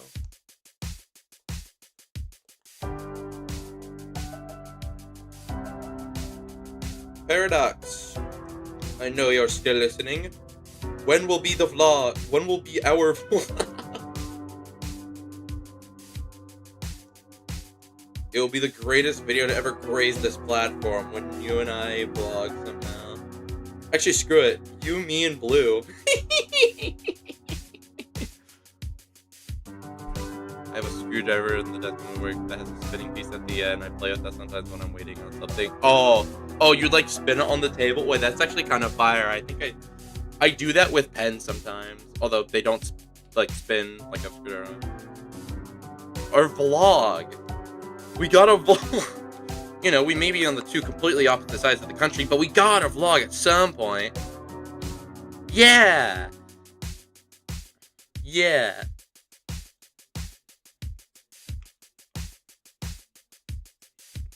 I don't know. Maybe we could meet in the middle, in like Arkansas or something.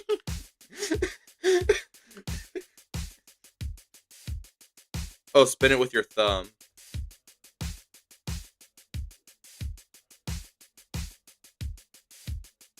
I'm trying to imagine that. Uh, I guess. Yeah. Yeah. Hold it in your hand. You hold it in your hand. And you spin the piece. Oh, like doing finger tricks with it, right? I'm doing it horribly with my knockoff Apple Pen, but like doing like finger tricks with it, right?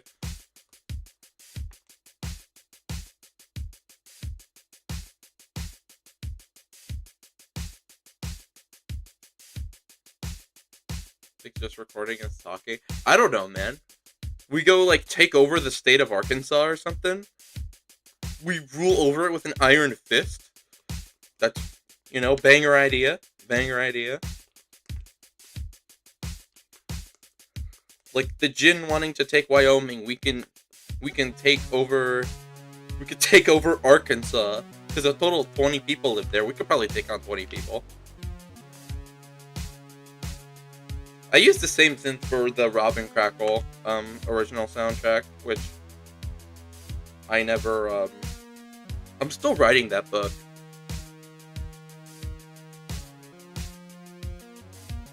On a more serious note, I have no idea. Like us, I just think us vlogging would be really funny. It's held with your palm, or wrapped around. The end of the screwdriver spins. My thumb pushes it to make it spin. Oh, I'm imagining it now. Okay, interesting. That makes more sense, actually. Move that over here.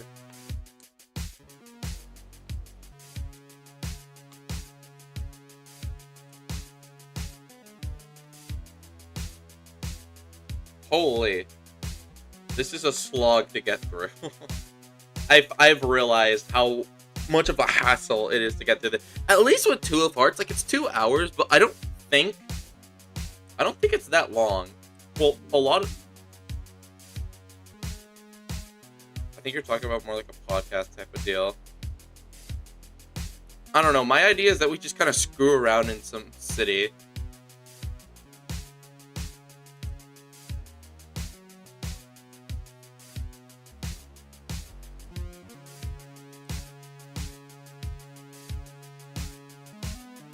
Yeah, this is really. Oh shit! No, no. Say it ain't so. No, say it ain't so. Oh, I can't wait to get to there. I think it's more. I don't know. I just think it'd be really funny if we met up. Some absolute shenanigans would ensue.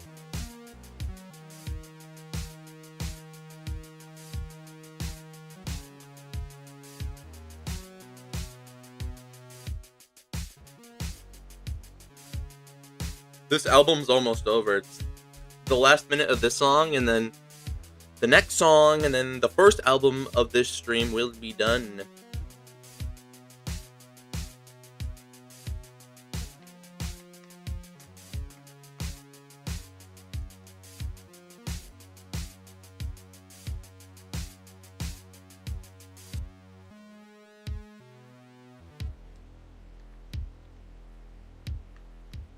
But I agree, Paradox. We should do the podcast.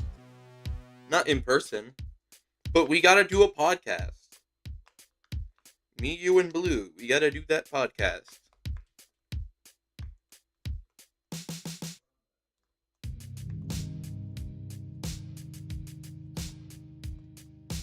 Again, zero idea what we would talk about. We could probably come up with that together, but I just think it'd be really funny.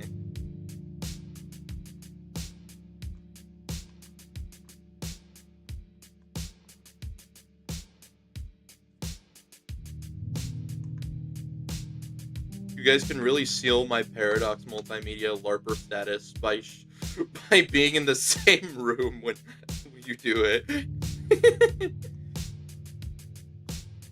I remember this song being in particular like one of my favorites in this album, but it's still a freaking slog because it's another 10 minutes of some BS, bro.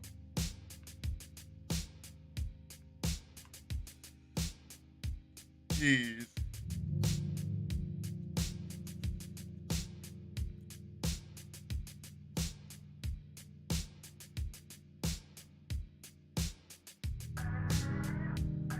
Oh shoot. Yeah, I sampled a Cinnamon song from 15, funnily enough. I forgot that I did that. I think I sampled Let There Be Light on here too, but at the end as a joke.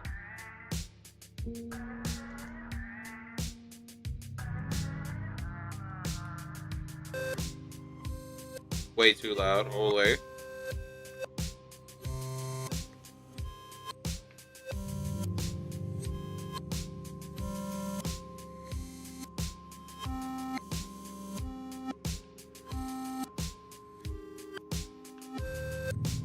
How many viewers do we get here?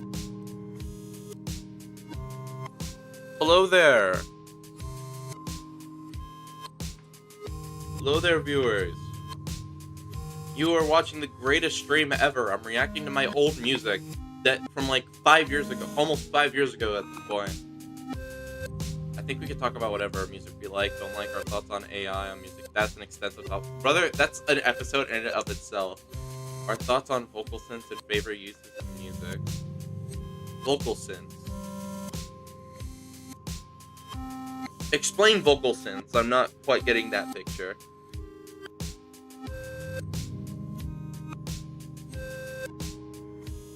You say vocal synths, I instantly think vocoders and talk boxes.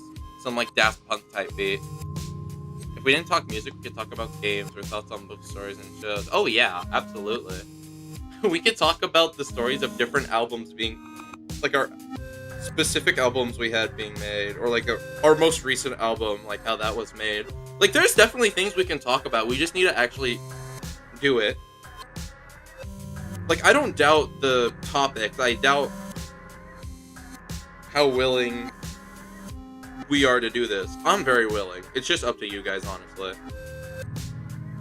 As much as I joke about it, like I do, like as much as I joke, just in general, I do genuinely want to do the podcast because I think it'd be funny and interesting. Vocal synths, like Vocaloid. Vocaloid's fine. I'm not too well versed in Vocaloid, but Vocaloid is essentially just, it's essentially just a keyboard, and it's pre-recorded, just like noises and all that.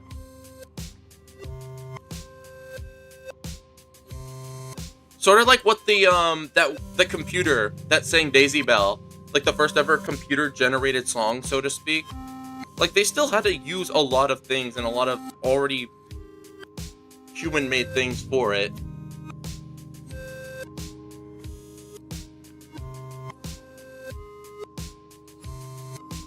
That's always been an interesting way, like a character for me, like a robot who speaks through like synths, like sort of things, and so they have to like modulate and like tweak the synth to like match a certain syllable, and so they have to essentially chain those together to make like a coherent like word or sentence. I think vocal synths are fine. Because then by proxy, by that logic, literally using, by that logic, we should just be hating on every DAW ever. Because it's not real instruments. When that's not even the case, because it's real instruments essentially pre-recorded onto the thing. There are UTAUs made without human voices. Well, I've clearly never heard of Defoco and Adachi Ray. But how would they make it though? Like Are they new ones? I would assume they're not AI generated unless they are. To which is then like, okay. But did they just steal stuff and then put it into some robot and then just make the robot sing? Like that's the difference. I feel.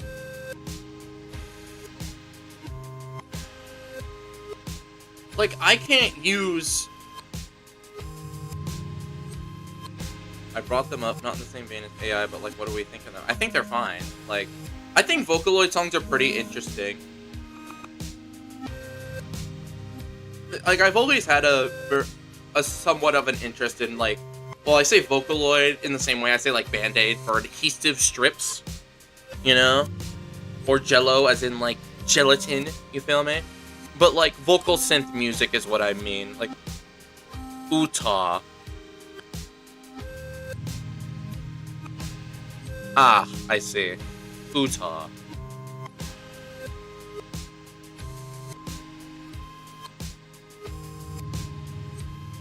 Now I'm interested in Vocaloid. I'm probably gonna, when I eat my, oh my gosh, when I make and eat my dinner tonight, I'm gonna research on the history of vocal synth music. Because now that's very interesting to me. You put me on, Paradox.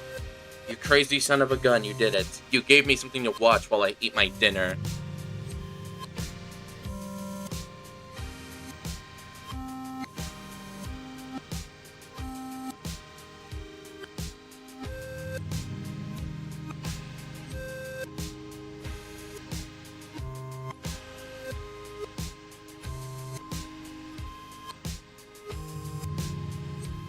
Yeah, the day like a vocal synth gets like copyrighted, or like you have to, your stuff gets taken down if you use that, it's genuinely so cooked.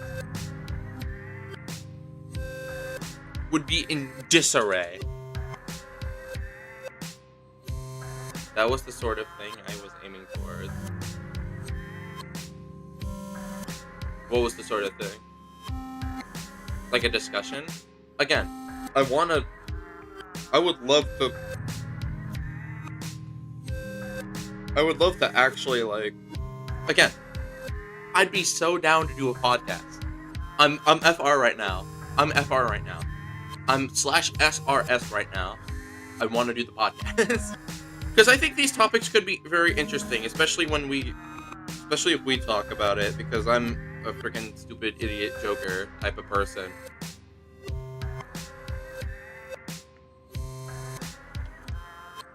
But yeah, we should do the podcast.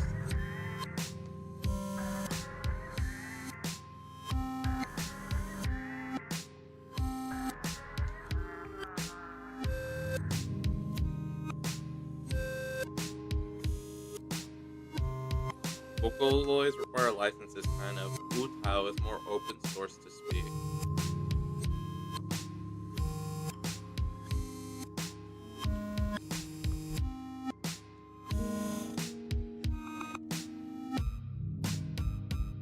Yeah, but it's not like Hatsune Miku is like...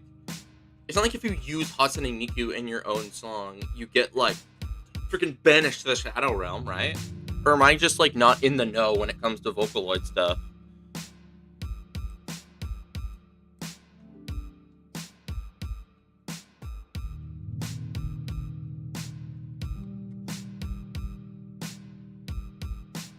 Shareware. Oh my gosh, looks really old. Unless I'm on the wrong website. 10 years ago? Oh, that makes sense. When did this even come out? Utao. 2008. Wow. It came out in the same... No, like 2 months before my cousin was born. That's crazy.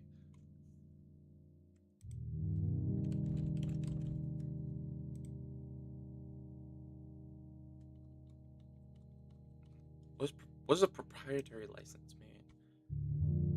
It grants its creator to partner a legal monopoly by modern copyright and intellectual. Oh. So then what's the point of making it a vocal bank? Oh, geez. Hatsune Miku is the property of Krypton and Yamaha. Actually, ownership is rather ambiguous. Well, yeah, but I'm not talking about the Hatsune Miku character, because obviously the character itself can only be used in like certain things. But the I'm talking about the voice. Utao's like the SFM of vocal synths. Yeah, that's what I kind of gathered. But I'm talking about the voice. You feel me? Like I'm saying, it's not like you can. Like I'm sure the character has some like legal mumbo jumbo in the most literal way. Did Valve make Utao? What do you mean literal?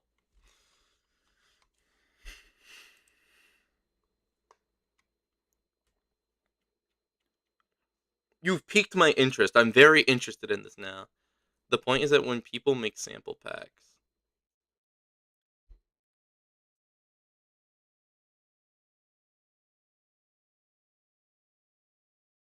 So if Utao's like SFM, they own the rights and give you a license to use them.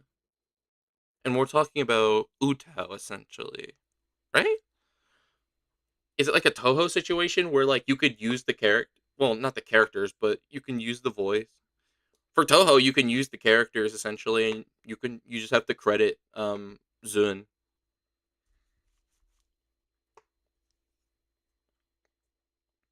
But yeah. So would you say Vocaloid is like the blender of vocal synths? Well, Blender's the same way. Well, I actually have no. Well, yeah. It is made in 2008 and used by people who can't afford the actual thing. In this case, Vocaloid. I understand. I understand. But like, yeah, like the character obviously has some copyright, like legal mumbo jumbo to it. But like, the main thing I was just talking about was like the voice. Like, there's no way they're like, yeah, you can't use the voice unless you ask our permission. Well, like they're letting you, like they obviously own the voice, so you can't just claim the voice as your own, but you could still use it in your song. You feel me? Like you could still use it in your song. They're giving you permission. They signed the permission slip essentially to let you, in a metaphorical sense, to let you use the voice. That is what I was meaning in all that. We did it. We did it, Joe. I don't remember the shortcut to strike through, so I'm gonna do that, and then I'm gonna do.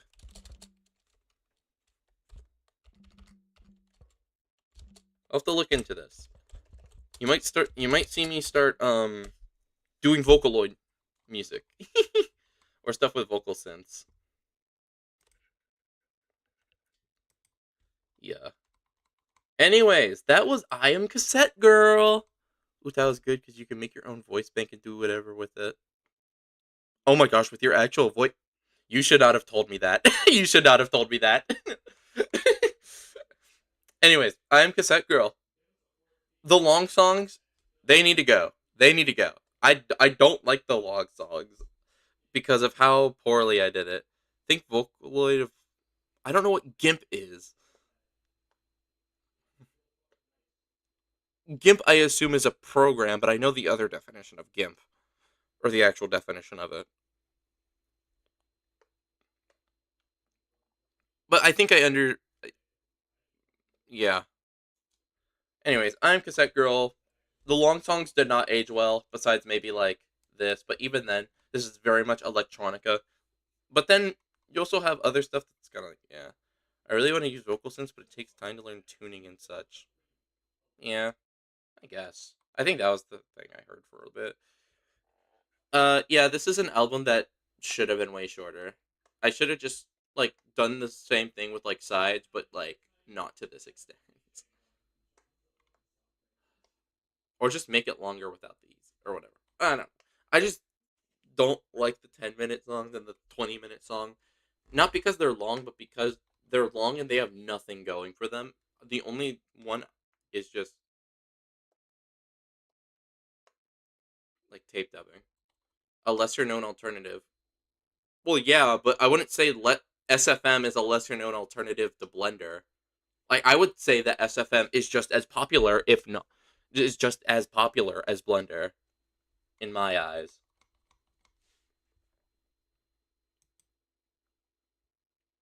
Yeah, this is a fine album. But now we're gonna get into the next album, Gimpus Photoshop, for those who can afford Photoshop. So it's okay. Put this in me terms.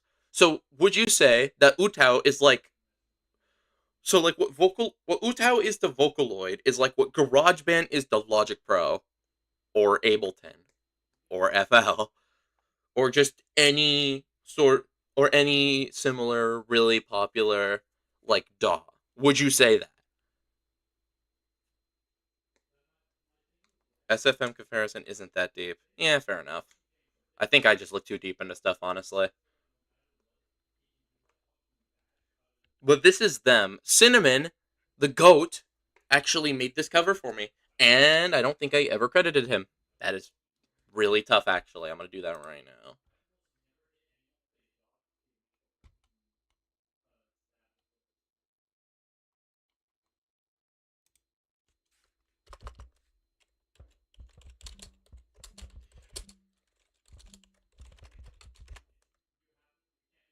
I'm disappointed in myself.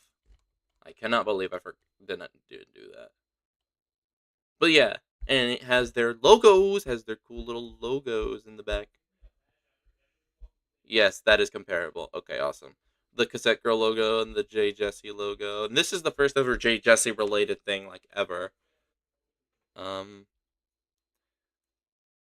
Essentially the TRI force, so Jesse had been on Earth for like a long time and essentially has been like this sort of protector of Skylar, again, Cassette Girl, but the TRI force was sent by Honeycomb, who is Jesse's older sibling, after them essentially. And this album is essentially going over that whole experience. This should be a lot shorter. This is a lot shorter than the last album, and it should be a lot nicer. It's also the last album of 2021 that I made. So yes, we're almost there. Actually, let's read this little thing that I did here. For years, not only did she want to make music, but wanted her protector Jesse to try his hand at it. About a week after I'm Cassette Girl was released onto Bandcamp, Jesse finally agreed to work with Skylar and maybe even release more music. Who knows? With Skylar's amplified piano and Jesse's synth distorting touch, they both spend the next 3 weeks on music production, with an extra 1 week on planning. After JTH, which is Jack the Hack, and Pan Panda listened to the finished album for the first time, they both agreed that it was the best thing since I Am Cassette Girl. Which I lost connection to the chat twice for some reason. My aura. Here's my aura. I'm sorry. I don't think this is better than I'm Cassette Girl. But maybe after this, who knows? I might think differently of it. Like how I thought differently at Metamorphosis 2052. Cassette Girl and Jay Jesse have both successfully created an album that might even surpass I'm Cassette Girl. Again, I have no idea. They made they have made an album people might even compare to Concord, which is one of Cinnamon's albums, part of the Corner Eyes tetralogy. This is an album about a crazy adventure Skylar and Jesse had a couple months before they met Jack the Hack that involves a group of entity hunters known as the TRI Force. This is that album. And then, of course, album art made by Cinnamon. The original lore was that this album was them retelling the story. Eventually, I changed it to where it just is that event itself because like it just makes no sense timeline wise. So yeah, let's begin this.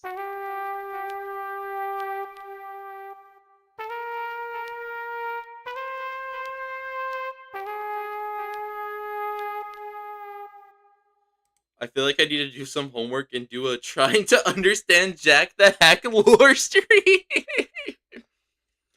Unironically, I think like even it'd be really funny if you just went through my album, not even listen to them. You just look at like the track listing and like what I put in the description or whatever, and then you try to piece together like what the heck is going on here. I just imagine that because you're not listening to all 30 albums in one thing. No, I would not wish that on my worst enemy, especially when 20 of them are bad. Here we got 5 people. Hello there. Or 5 people total between the two platforms. Hello there. We're doing Jack the Hack lore, guys. This was a loop. I used this loop specifically for Is This the Future, I believe.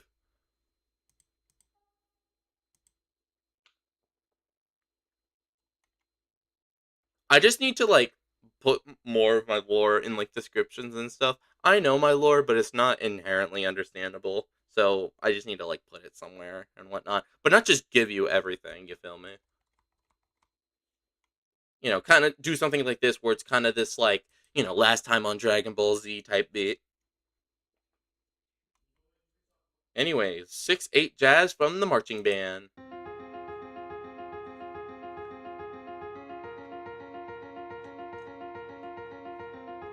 Oh, once we get to like Static Monarch and Honeycomb and stuff, oh my gosh, that's when we're gonna get into the real meat and potatoes of my lore. I see Queen of all Cosmodia here.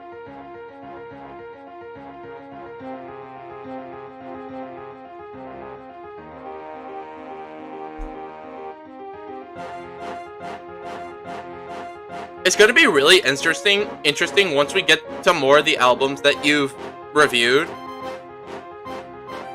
So stuff like Amy Bell, right? But also like far later, Aurora and Vindicta.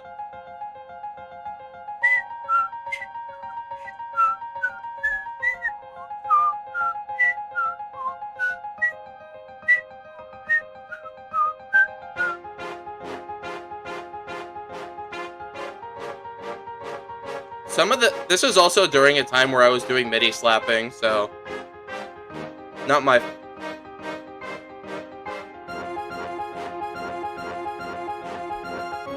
Yeah.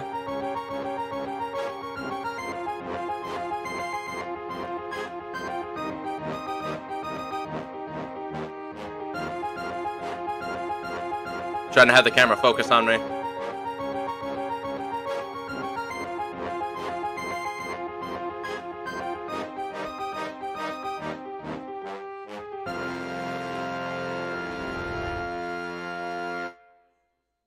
Yeah, 6/8 jazz from the marching band. It's kind of decent, you know what? It's got a little swing to it, a little jazz to it. Even one might even say. Tense tension in the final scene of a play. Because I think Skylar was in drama. Well, she was in band, but was also in a play.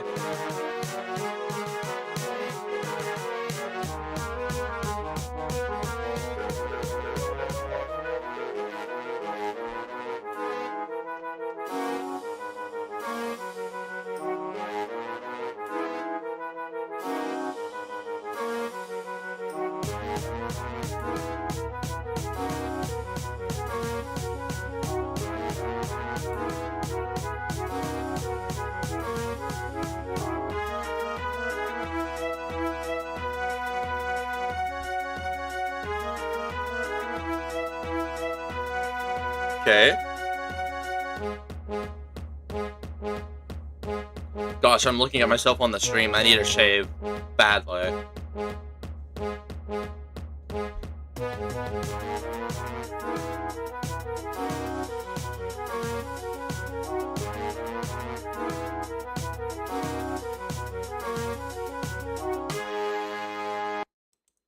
Another just okay song, I guess.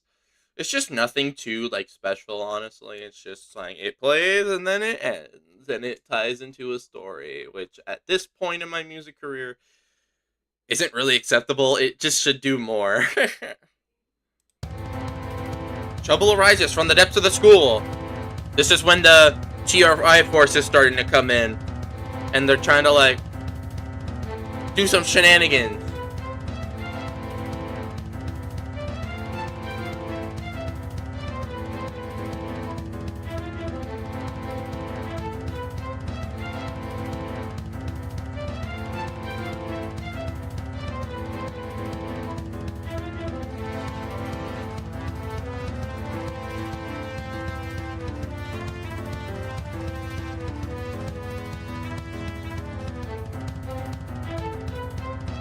I was also using the basic, like, things in GarageBand.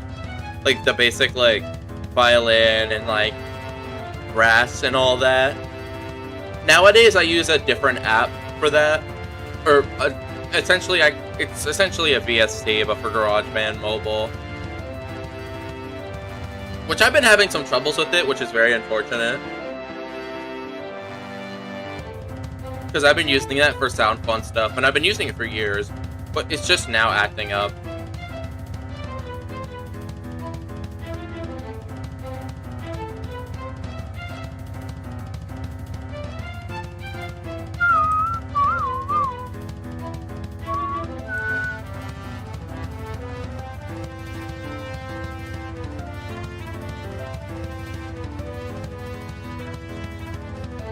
Bum, ba-dum, bum, bum, bum, ba-dum.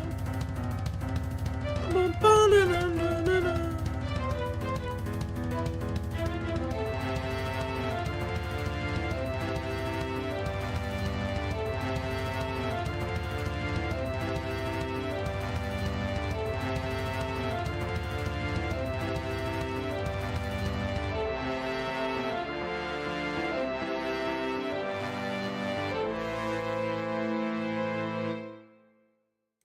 Alrighty. A bit better than the previous couple of songs in my eyes. Alright, alright, alrighty. Let's go.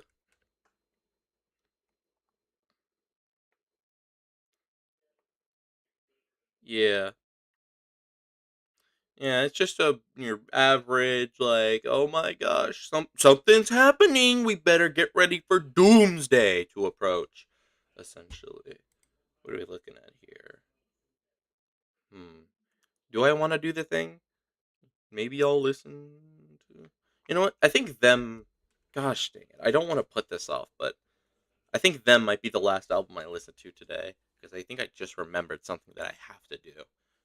It's unfortunate. I know it's unfortunate, but hey, we're ending the stream with the last song of 2021 I did, so that's cool and awesome. But next time we'll go through like maybe half of this. That sounds like a good plan. That sounds like a good plan. Maybe I'll do that tomorrow. Honestly, I have nothing else better to do. Anyways, next song.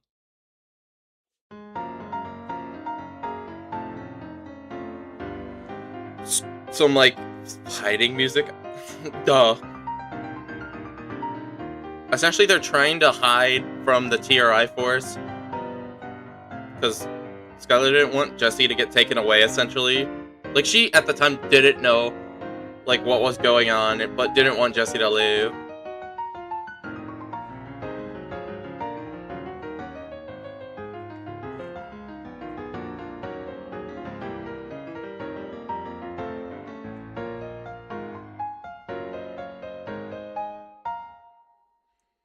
Honestly, trying to understand my lore stream would be really funny. Boom, boom, boom, boom, boom, boom, boom.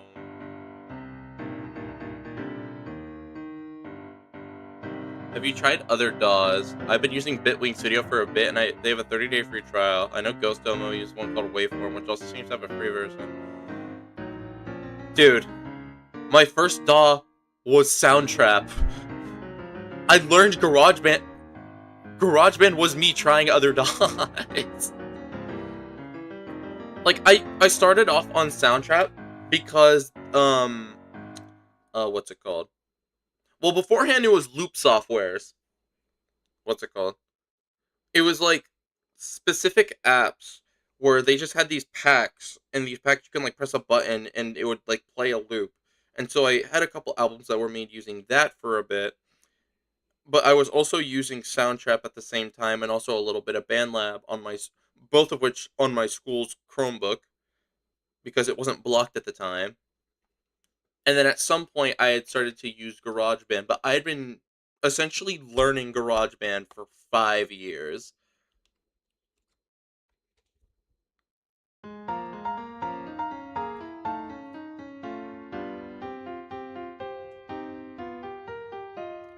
Like, my uncle gave me this DJ kit, and it comes with Ableton. Like, Ableton Trial or whatever. I should honestly figure out how to boot that up at some point and just learn Ableton, because I think Ableton could be pretty interesting. I don't know. Ableton seems fun, and like learning how to compose on my thing. But GarageBand is sort of limited still. I used Magic Music Maker for the better part of 10 years and a little bit of Cakewalk. Yeah, like GarageBand is sort of limited, but I kind of like the limitation. You feel me? Limitation, like, kind of like to me, the limitation is actually one of the reasons I've gotten better at my music because I have to work with the limitations of GarageBand to make something. And to a certain extent, I think it's been working out.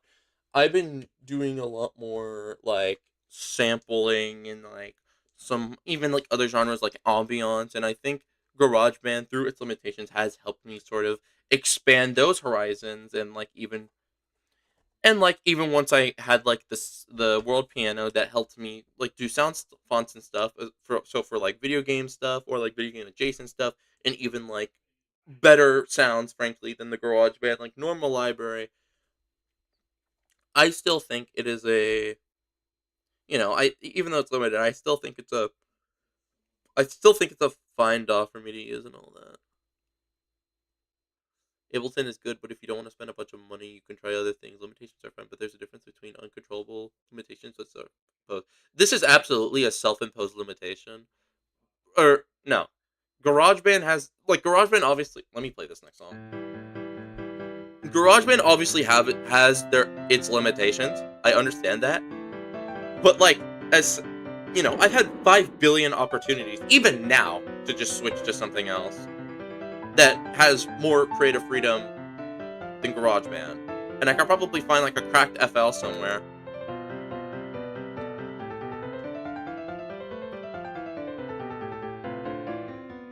But I think for me it's definitely a mixture of the uncontrollable limitations of GarageBand, but also the self-imposed limitation of using GarageBand. You feel me? I don't know. I just like how GarageBand feels, honestly. I also like the fact that I can just do it on my phone. So if I have an idea and I'm out and about, I can just put it down like immediately instead of just waiting to get back. I don't know. There's pros and cons to me using GarageBand, and that's something I fully understand. Soundwave for the longest, you know this, but Soundwave for the longest time was like, yo, you need to get off of GarageBand.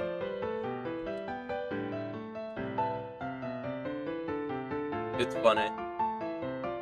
It still is funny in hindsight. I messed up. That I heard that.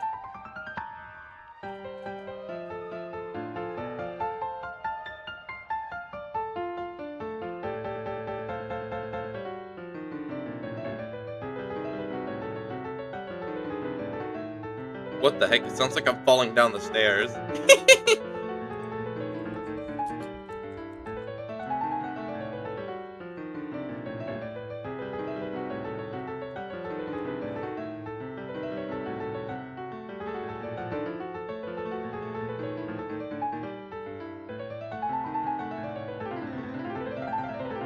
Apparently the best free DAW is BandLab. Oh, baby! I've been using BandLab. I don't want to use BandLab because of all the direction they're going, which we talked about. I just know that my music started showing a lot of promise when I started moving away from what I knew and what I was comfortable with. That's why I experiment with other things. It would be so... And that's the thing with a lot of this music, in my eyes. It does kind of sound the same. Samey to me. Like, this sounds like something off of Two of Hearts, which literally came 2 albums later. But then again, that was just me at the time not really knowing a lot about music stuff. So I would just do, like, what was comfortable to me. That's why I try... Like, I should get my... What?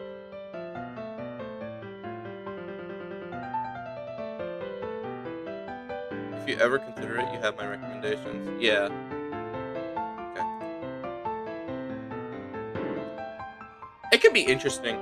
I just think for me, when it comes to, like, oh, I feel like I'm doing the same things and, like, I'm comfortable with using GarageBand, but not to a point where I'm starting to do the same things, because I feel like they aren't mutually exclusive. I feel like you can do something that you're comfortable with, but also experiment a lot more, but at the same time, and you can also do stuff that you're not comfortable with, but also experiment a lot with it. But at the same time, you can also go away with what you know, like get uncomfortable, but also do what you just did, like beforehand, and it be the same. It just depends on how. It just honestly depends on your design philosophy. I feel, in my eyes, at least. So like with GarageBand, I'm comfortable with it, but I typically try not to do the same like things, especially for like my albums and stuff. That's why I've been doing more lyrical content because, and like the direction with Static Monarch, like Stabless Monarcha, Vesper, Vivian, Vesper, Shantae, and Vivian as the Rescue Kids, and Anna Reed and the Reality of Herself all sound completely different. Like, I could not confuse it for another album, and that's really the goal. Which, for the last... You don't need to expend an exorbitant amount of money to make music. I'm not saying that. I'm not saying you need to spend $5 million to be a good musician, either. But your standards will only be as low as you allow them to be if you wish to collaborate. It is good to have something similar that other people have. Like, Bitweight isn't able to... They have similarities. Yeah, it's the same way how Logic Pro X isn't GarageBand, but it has similarities. I'm continuing my point. My bad. I didn't realize that. That's on me.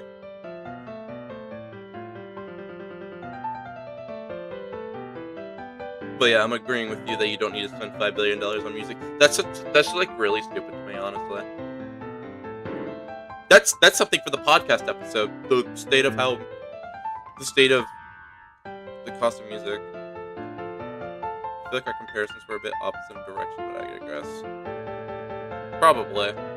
I'm honestly just kind of talking out of my... I'm just kind of just... That's just what I do. I yap and then I forget, like, everything.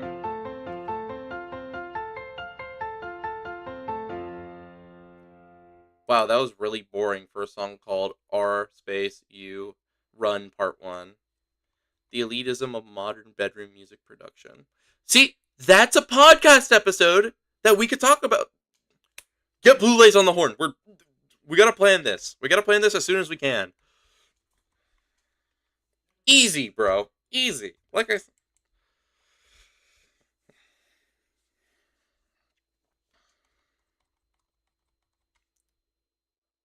Like, that's honestly so interesting, and then we can go in a couple different ways, like cost and even like genre itself, I feel.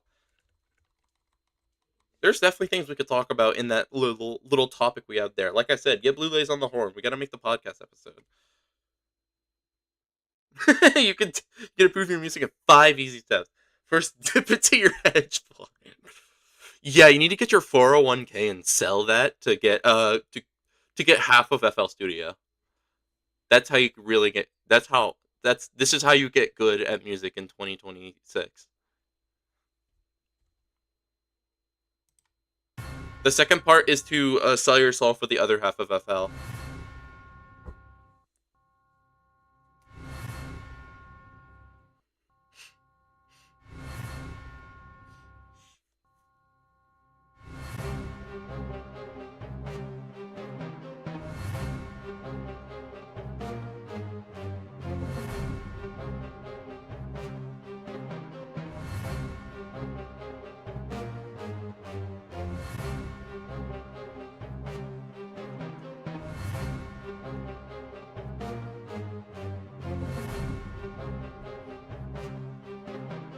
I get people who don't want to get FL or Ableton, but the people using the most obscure DAW in existence are also another matter.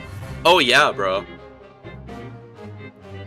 Yeah, a DAW. Have you ever heard of Temple OS? Like a Temple OS type of DAW where they built it brick by brick type of beat. Oh yeah, I use Mixcraft 3. You're telling me you don't know about Mixcraft 3? Oh, I can't believe a normie like you, a music LARPer, a music production LARPer as yourself, doesn't know about Mixcraft 3. Oh, I know. I know of Temple OS. Yeah, it's some like Temple OS type of beat where it's like, yeah, all the sounds here are like real instruments that I made myself. That my DAW is a total of like 5 people have used like ever. It's either that or it'd be like the MF Doom of music DAWs, where it's your favorite music DAW's favorite music DAW.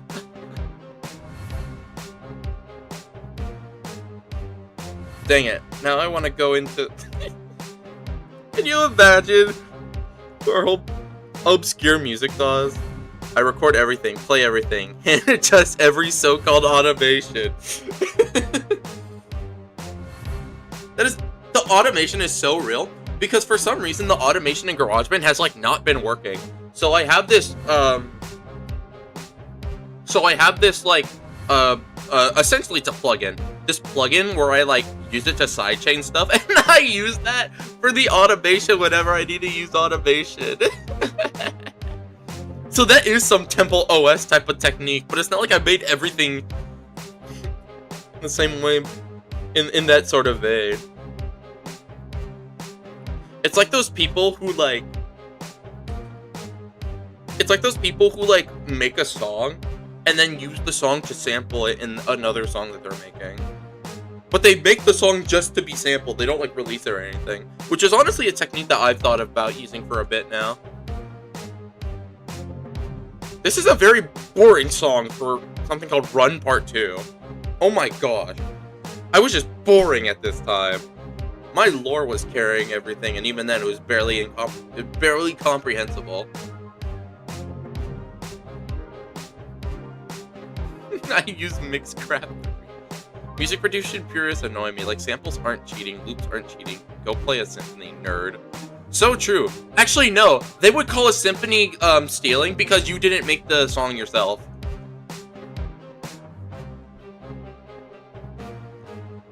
Yeah, it's honestly so stupid. Loops, I've been using loops to sample. Like, I don't use loops like this nowadays, where it's just like the entire song and it's boring. But I actually use like loops to like help me like as like sampling, or like specifically like I would use it for I would grab it and then like change it up to like sample it and all that. Samples isn't cheating. The people who say samples are cheating have literally never looked at any piece of music history. Hip hop purists be like, sampling is cheating. Brother, you are literally a hip hop LARPer if you think that. Oh, they use samples in EDM music. That's literally cheating. That I don't care if it's like Ava Max level of sampling. Like, that is actually the dumbest thing I've ever heard. Because EDM is literally built on the idea. It's literally built on like disc jockeys and like playing stuff in the club and stuff. So they would use that and then add their own flair to it. Like, what do you like? What do you mean? This makes me think of this one dude who thought Mozart was the best, and you should only copy him, not try to make your own stuff to compete with his music. that sound that statement goes incredibly hard. Yo, Mozart's the only artist that's actually good. You should only make Mozart music. It's a statement that, like, I'm sure he meant, like, completely seriously, but it sounds like satire. It sounds so much like satire. Real human being who existed, like, 300 years ago. Exactly, bro. You need to be like Mozart. Maybe that's how I get my music to be better. I just make music like Mozart. This album would be better if it was made by Mozart.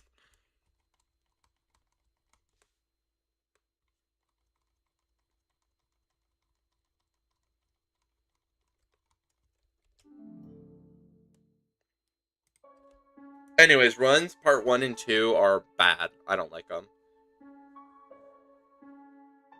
Although 8, 9, and 10 are more like Jay Jesse adjacent. Jay Jesse is more like harsh noise, but beforehand it was just intense stuff. People unironically say that sort of thing though. So like, instead of Mozart, it's like, oh, if you want to be, you must like these albums if you're a real hip hop purist and all that, and the whole argument of I hate. Are you familiar with a YouTube channel named Sideways? Maybe, I have no idea.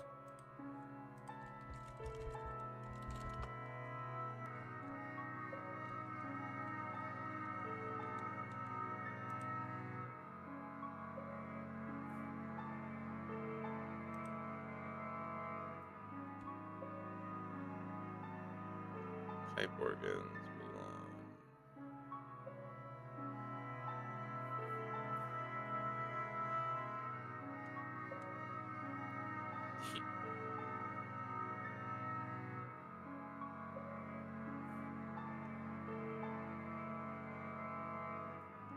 Maybe?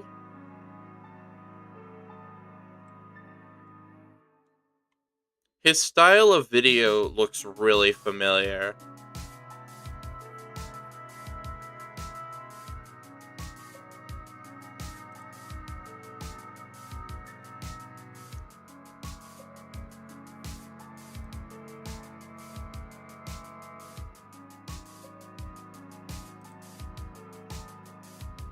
He does musical analysis on media. Yeah, he did one. Spoils the story. Yeah, lay motifs. That's something I have to do for Popcatch LSD because Popcatch LSD, I'm really going hard into the story mode and all that, and like the story elements of the game, and I really want there to be like specific like storytelling in like the music. It's because I'm also like a writer, so I just really want that, and like how certain things about the characters like go into like who they are or like how it treats you and like all that, or like how it like juxtaposes. Like I always like that when a design choice kind of juxtaposes like the actual character itself.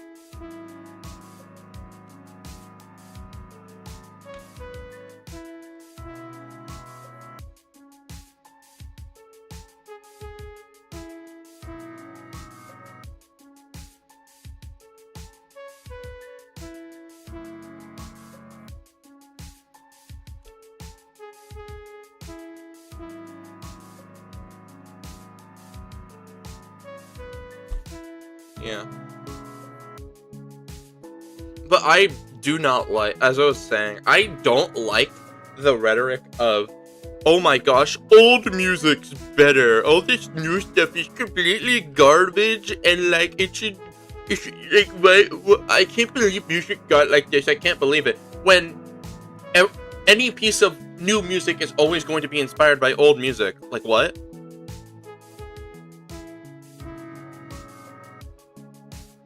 And it's often like a thing of like history repeating itself. So people saying like, "Oh my gosh, rappers nowadays only talk about guns and money and murder and having sex with women," when they were doing that in 1989 with people like NWA as well. But at least there they were talking about like their experiences and like what they would do with like the money they had. F the Police is literally about them their experience with police brutality. But people are asking like if they want to kill cops, and it's like, even if they did want to kill cops, like, do you understand why they would think that in the first place? The message of the song is, we gotta kill the cops because they want to kill us. But people don't have that sort of nuance in music. They just, to quote Andre 3000 and Hey Ya, y'all don't want to hear me, you just want to dance. And that's essentially what it is. Another one is people acting like autotune or pitch correction is a cheat code and not needing to be able to sing. And while that could definitely be the case, I don't think like what do you mean? Like it's often used as just a tool. It's the same. It's the same like general thing I have about like AI. Like it can be helpful, but I just don't think it's a replacement. Like what? Like autotune is such like a easily hated thing. Like when people think autotune, they think, oh, rappers who can sing versus rappers who can't sing. And it's like sometimes they just do it to help like correct a couple notes or whatever. Like typically the people who use autotune and the examples people use are people who can sing. Or like rappers will like use it autotune to like help kind of pitch correct them. And that's fine. It's whatever. It's fine.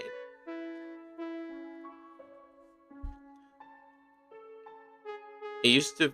It is used for touching up. You can't force someone to sound good. Go watch any of the live action Disney movies. Yeah, man. I don't think I've watched a live action Disney movie. Oh no, I watched Aladdin. That was years ago, bro. No, I watched The Jungle Book the day after it came out. Which that was like 2018, I think. It was like April of 2018, so I would have been 11.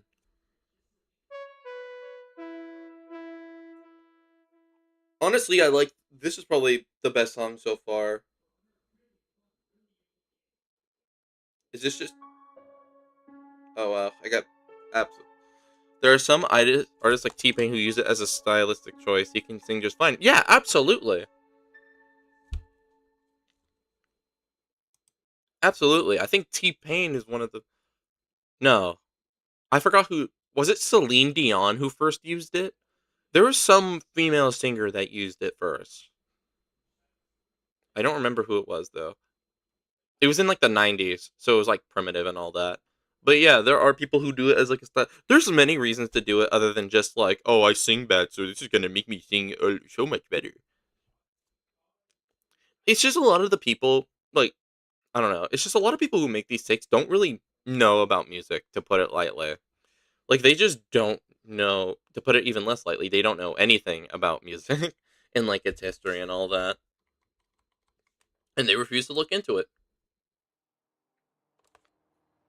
I've heard people so many times talk about how no one needs to learn how to sing anymore, and it makes me want to stop and correct them in a loud and frustrated manner. That reading reading your message would make me react the same way. I would react the same way. What? That's like saying with ChatGPT you don't need to write lyrics anymore. That makes no sense, bro.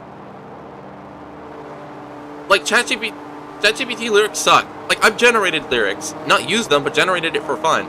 They suck. I'm actually getting my ears blown out. I'm turning this down. Our world has been shattered to pieces. Yeah, this is typical Jay Jesse stuff, if you don't know. Or more modern Jay Jesse stuff.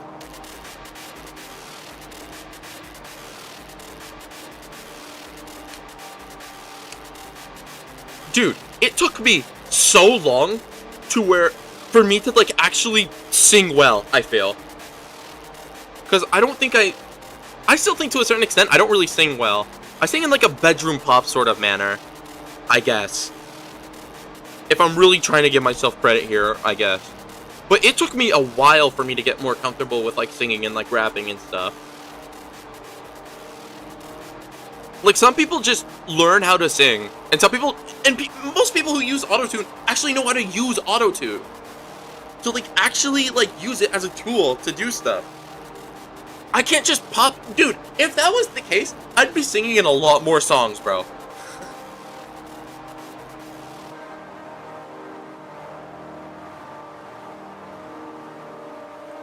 Apparently, TwitchCon passes are out now.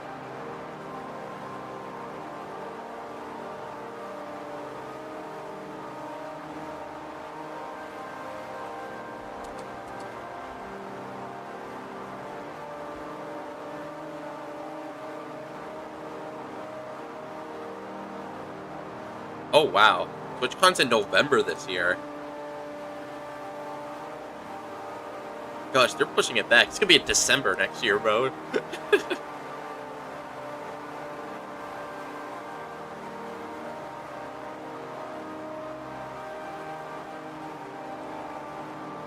I think I mainly lack the confidence to sing. I always did it in the car and stuff, and even by myself. Recording always felt so intimidating. You can hear it in my heart. That's kind of how I was too. Because you wanna know how I used to like do singing stuff? I sounded confident, I guess, but I sung badly. Because I thought to myself, man, this is peak. Some of the songs I definitely also lacked that confidence, but you wanna know how I did I would wait till my grandparents were, like, not home. So I was home alone, right? And that's when I would record lyrics and stuff. So, sometimes they would come back early. And I wouldn't finish, but I would just use what I had, as you can see in the Don't Trust the Black Halo song. Like, there's not a unique second verse, it's just the first verse again. But I wouldn't even do it in soundproofing. I would do it in, like, my room. And my room is, like, almost the same size as the room I'm in right now. But, like, maybe a little, yeah, like, maybe, like, a little bigger. I only recently recorded a song by myself with slight help from Blue. Hey, that's great, man. I don't know. When it comes to singing and stuff, I'm still... Like, I still have to try, like, a lot. Because I've developed a falsetto sort of voice. And that's cool, but I need to actually, like, implement it in some sort of way. I think I have decent singing now. You know, I'm no like Beyonce or whatever, or Whitney Houston, but you know, it's like I said, bedroom pop sort of singing. Now that I've done it, I've had a bit of a block. I feel like my next project should have vocals, and I'm stuck trying to figure it out again. If you need tips, I can definitely help you give. I could definitely give you my experience at some point, and like maybe a little bit of help and pointers. It feels like catching lightning in a bottle. That's honestly how music production has felt like to me. Now that I'm not forcing myself to make songs, I've sort of been exactly like that, where like making something for like an album of mine feels like catching lightning in a bottle, where I need to make the whole song or I just don't make the song at all. You feel me? Like I haven't felt it all the time, but I've definitely noticed that I've been feeling it more.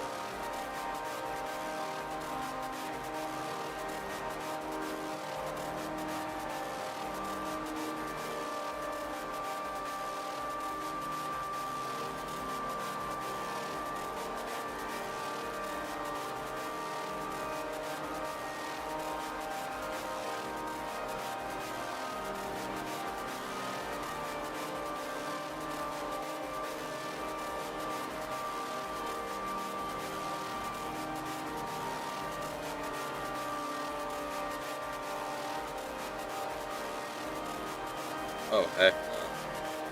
Instrumental music has always come naturally, but vocals are different. I could write lyrics, but performing them is a struggle. Do you think it's still a confidence issue? Or do you think it's just like a... Oh wait, yeah, that'd be a confidence issue. Do you think it's still a confidence issue? Also, while you ruminate on that question right there, this song is fine. I think a lot of my music is very electronica, and I'm starting to notice that because actually paying attention to the song has been really difficult for me, especially when it's repetitive songs like this. That is something I've noticed. But we're on our last track of this album. Skylar can make anything and everything better.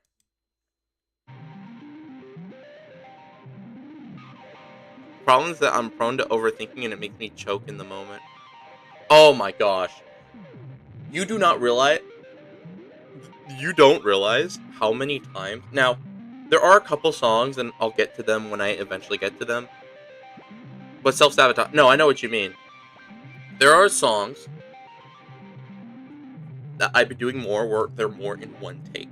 And they're a good take. Or like I do it in a couple takes.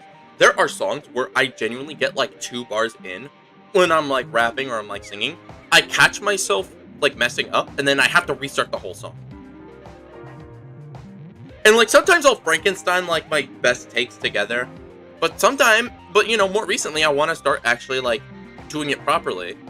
On the small chance that I have to like go actually perform it, I want to actually have that experience of, okay, I have the song, it's all good here.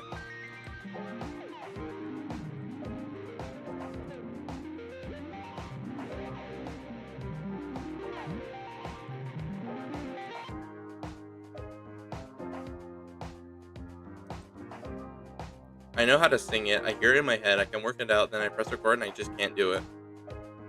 Like, as soon as you press record, is it like, or is it like you get a couple bars in, you mess up, and then you feel like you have to restart? Because that is how it is in my head as well. Sometimes I'll stumble because I write a lyric freaking weirdly, so then I kind of have to rewrite the lyric so that it fits with the song. Because what I do is that I write the lyrics and then I write the instrumental. Or like, sometimes on some strange cases, I'll actually write the instrumental and then I have the lyrics and all that.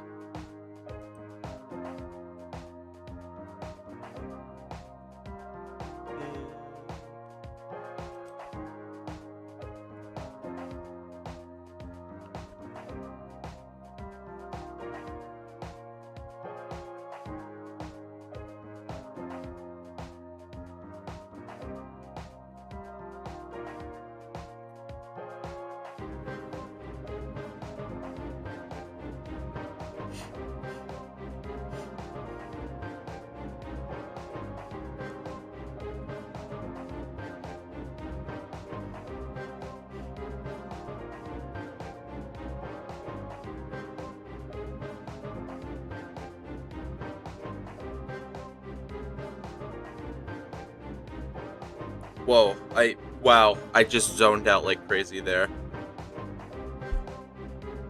Jeez.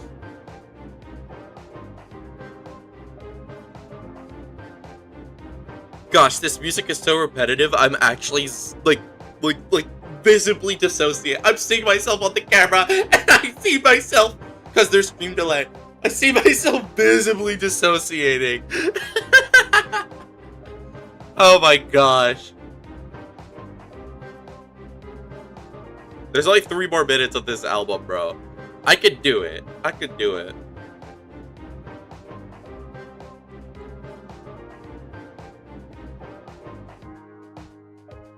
Did I gain the guy who said, wait, I wonder.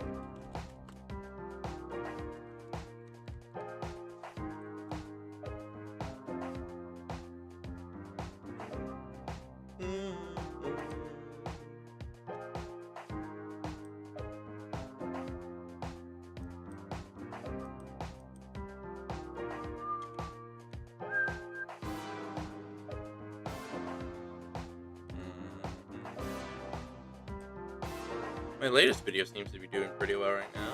It's nice. I've been on a pathway of all time, but I've been sort of rising up again. Mina, rise up and take what you deserve. Sort of thing.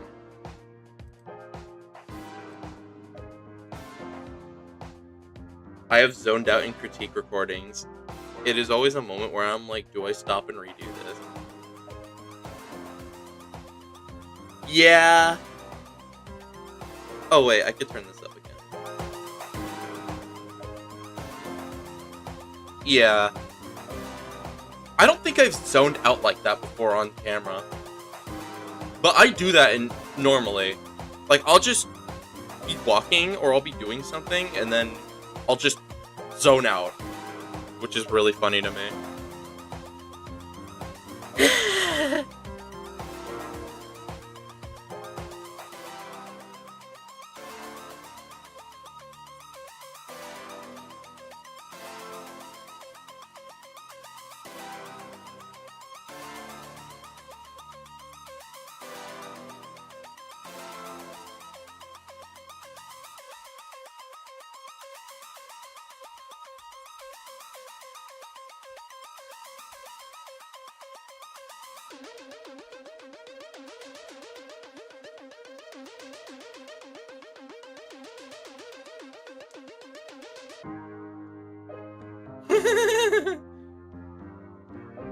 The instant cut back to the piano.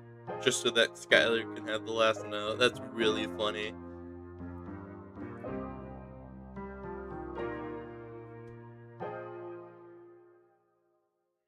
And with that, the 2021 season has come to a close. Woo! Round of applause. Give myself a pat on the back for going through all of that. And you know what? Because we finished it, we are now going to. I am now going to do this for each year, and then inevitably I'll do this for the final thing. Best album, worst album.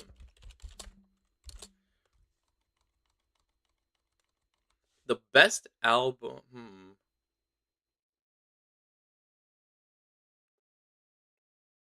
I should have. Okay. Alrighty. Oh my gosh. Because Them wasn't good. Like, at all. Like, I didn't really like Them. I think I would. Oh my gosh.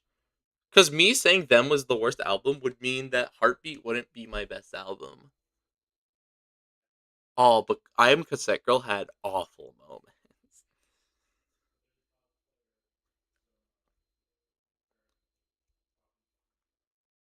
Because Heartbeat was just decent, I feel. I don't think it was insultingly bad. I think Them is insultingly bad,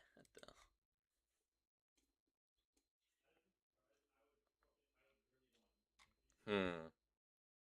Decisions. Oh my goodness. Okay, I'll come back to that then. What do I think is the best album here? That's also really hard to tell. For the longest time, I considered The Machine to be my best album ever, which I don't really think it is anymore. Gosh, the problem is that none of these albums are good. I'm literally doing a redux of one of the albums here because of how bad it is. In hindsight, obviously. Hmm.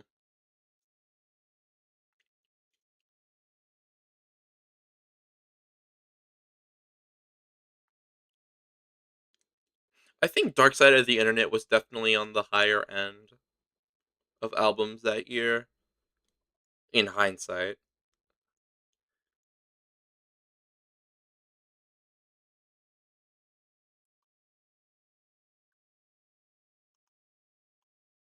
uh, I'm Cassette Girl. I'm Cassette Girl was definitely like it was. It's a pioneer. It's like the original Super Mario Bros. Like technically, it's bad, but it revolutionized gaming. So it's a little hard to judge it because I'm basing it off of like the infamy. I think it's definitely on the worst end, like the worst half of. But just I think it's like the midway. Oh wait, I think it's like in the midway point. Yeah, sure.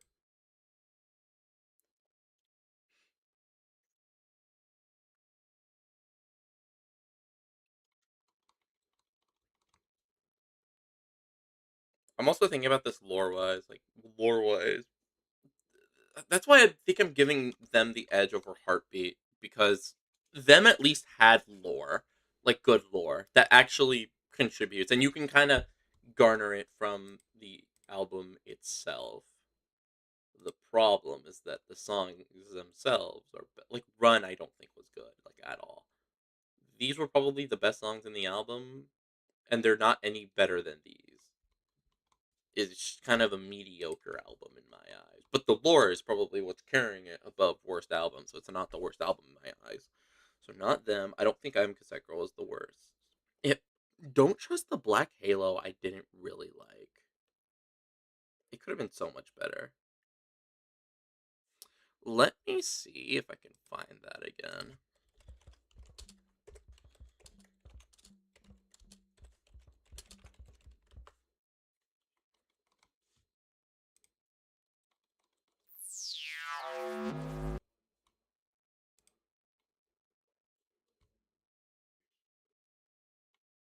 Hmm. No, wait. Don't Trust the Black Halo. Halo is actually kind of decent. I just rem- I just had to look back at my stuff. It's just a couple songs that are bad, so I don't think. So I don't think I'll put it. I don't know. Them I think was fine. Don't Trust the Black Halo I think was fine. The Machine concept wise was good. I think this is fine.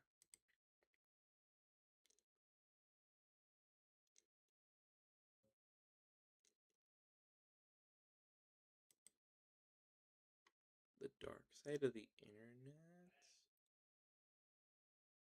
because it's not like Amy Bell. Because I re-listened to Amy Bell recently, or the original Amy Bell album, and like that album is like really bad. Like genuinely, like again, I said this in your stream, and I'll say it again. I don't understand, and obviously this is hindsight, but I don't understand how past me looked at the original Amy Bell in regards to the first trilogy and was like, yeah, the original is the best one, and Metamorphosis is the worst one.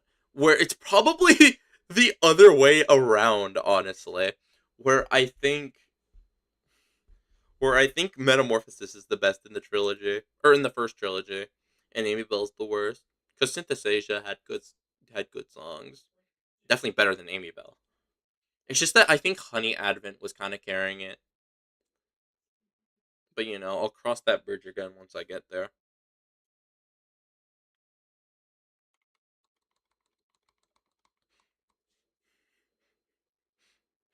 Heartbeat is a mediocre album all around. So, but them was carried by lore. I think my worst album might be Heartbeat. It might still be Heartbeat, unfortunately.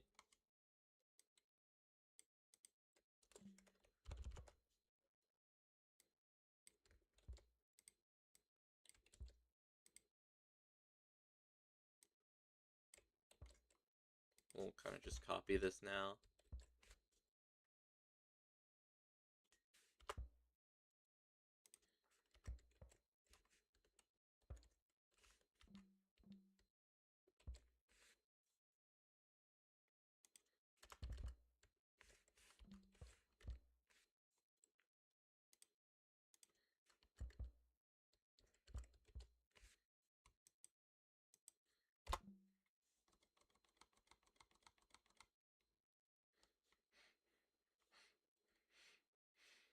So I think Heartbeat is the worst album here, easily. What do I think is the best album then? Wrath and Rage was okay. I'm Cassette Girl was worse than I thought, but still not atrocious. Still not the best album though. Dark Side of the Internet or The Machine? I'm trying to remember what Dark Side of the Internet sounded like.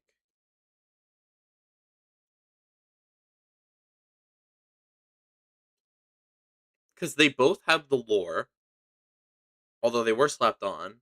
They still had the lore.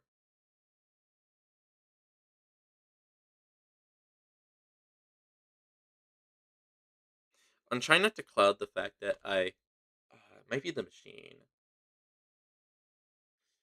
But there's a couple songs on The Machine, from what I remember, that weren't good in my eyes. I don't. Choir's Never Quiet, System Restart, those were both okay. And then Power Plant did not need to exist.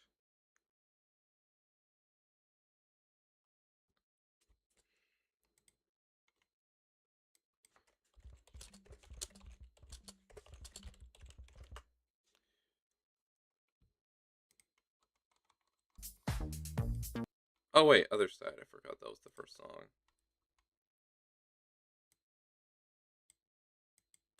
Although it did have some bangers. And that was the first instance of me doing like an interlude sort of thing. I think The Machine does narrowly beat it out because there are worse there are lower lows in the Dark Side of the Internet, I feel. I think so.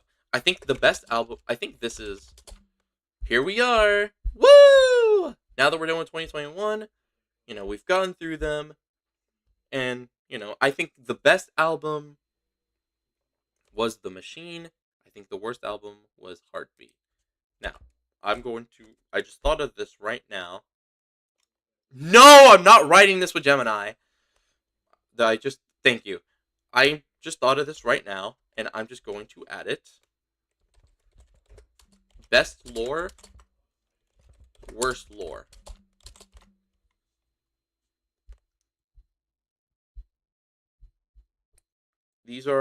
I'm doing this because, I obviously have lore in my music.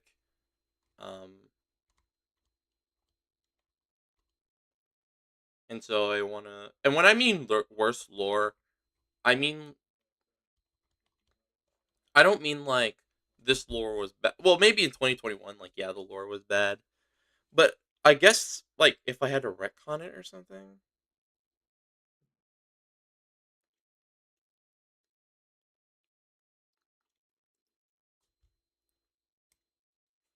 You know what? No, we'll go best lore and worst song.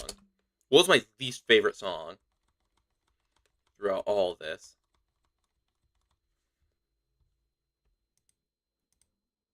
And I know exactly which one it is. It's Analog Tape for worst song, by the way.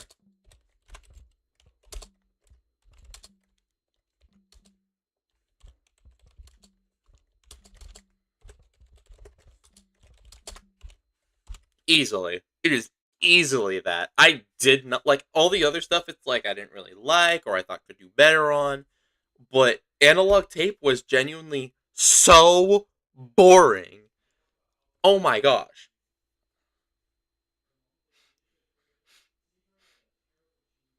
Best lore? Best lore was either like The Machine or Dark Side of the Internet, probably. Dark Side of the Internet would well, Dark Side of the Internet is probably like a oh, this had a Dark Side of the Internet was probably like one of those potential ones, potential man type of ones. So like again, can't let that cloud my judgment because I'm literally making a redux of it. There was also originally no lore for the Dark Side of the Internet, but then once I did the machine, I just added lore to it.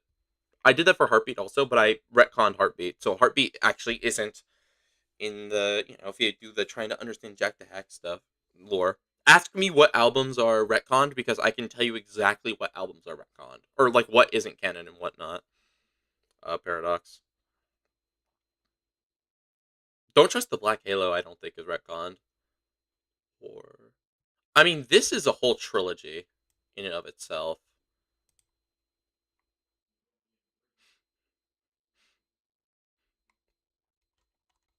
I mean, it's probably either The Machine or Cassette. I'm Cassette Girl.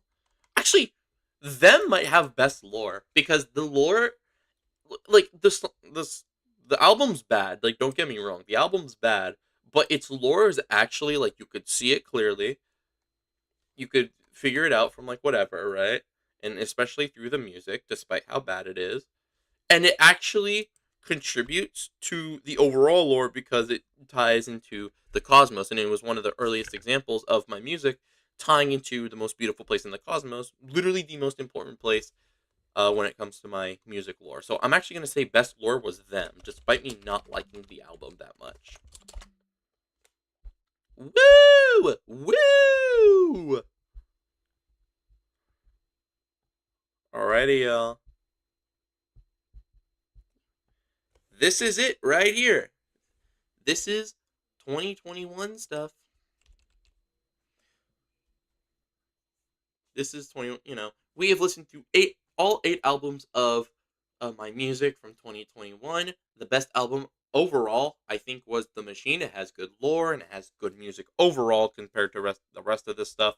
The worst album was Heartbeat. The lore was so tacked on and bad that I literally retconned it, and it was, it's my second album ever. First album, if you can technically like original album, if you consider unless you consider the man who makes the themes to not be a compilation. Still, I think Heartbeat is bad. Them has the best lore because it regards the TRI Force, and it's one of the earliest examples of Honeycomb's antagonism, alongside Don't Trust the Black Halo, of course. Well, probably the Machine also, but a very clear example of Honeycomb's antagonism towards Jesse and, like, Jack and friends. Did Wrath and Rage not seem redundant, or is there an important distinction? So, the dark side of the internet is essentially Skylar getting getting the internet for the first time and her like exploring it and like looking at like the dark side of it and all that. The machine is about her getting a TV, and this TV is essentially like taking over the family. Wrath and Rage is essentially it's so funny. Wrath and Rage is literally Skylar being told uh a story by her grandfather about going to war. That's essentially what it was. And the reason I'm not saying it's bad because it should be bad. It should sound bad. I'm surprised it doesn't though because the actual like song itself, you know, a little iffy on like the actual sound, but at least the titles actually do tell a coherent story about the time when he was in war. It's just that I didn't think about that at the time, and I thought it was like a one-off thing that was just completely separate. No, put it, I essentially retconned that little fact and then put it into the actual lore of my music. That's why it's called Wrath and Rage because it's an acronym for war, or war is an acronym for Wrath and Rage in this case, which is redundant actually. Oh, that's probably what you were talking about. Duh.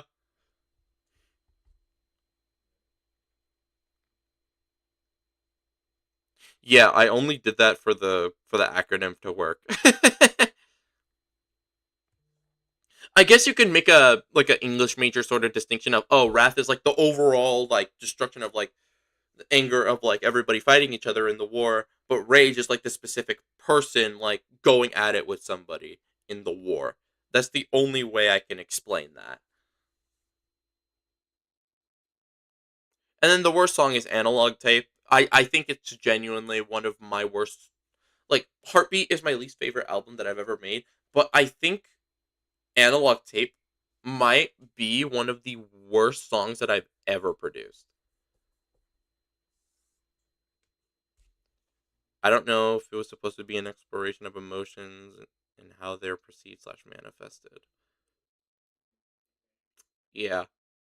I'll tell you right now, my early lore is like super all over the place because I was barely thinking about like I was doing lore technically. I think them is no, Don't Trust the Black Halo is like the first time I ever made like a lore album, but them is like the first time I made a lore album that was actually good and that hasn't been retconned.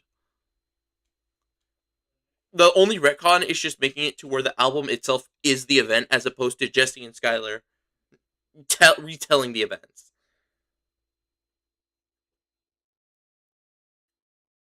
But yes, that is my music for 2021. The next stream, we're definitely getting through Two of Hearts, no matter how awful it might be. Like that's the goal, mainly to get past Two of Hearts. I might be able to do a bit of the absolute cutoff point might be to Punk Machine because I'm not getting through sounds that were pulled from the Cosmos because that's also like an hour and a half, I think. And that also has pretty long songs too that I might not even like.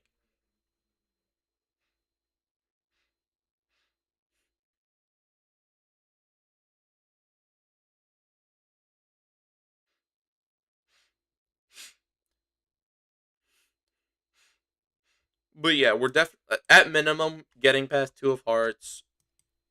At maximum, getting past the Punk Machine. But yes, that is going to be it for the stream, everybody. Thank you for joining me, continuing to join me on this little journey of mine. Thank you, Paradox, for sticking around during your Bioshock playthrough. But yeah, I want to try to get through a couple albums, especially Two of Hearts, because that's literally my longest album like ever, other than the Cosmic Below. Maybe I have no idea. I don't remember. But yeah, that's really going to be about it. I hope you enjoyed, and I'll see you all. Let me get OBS up next time.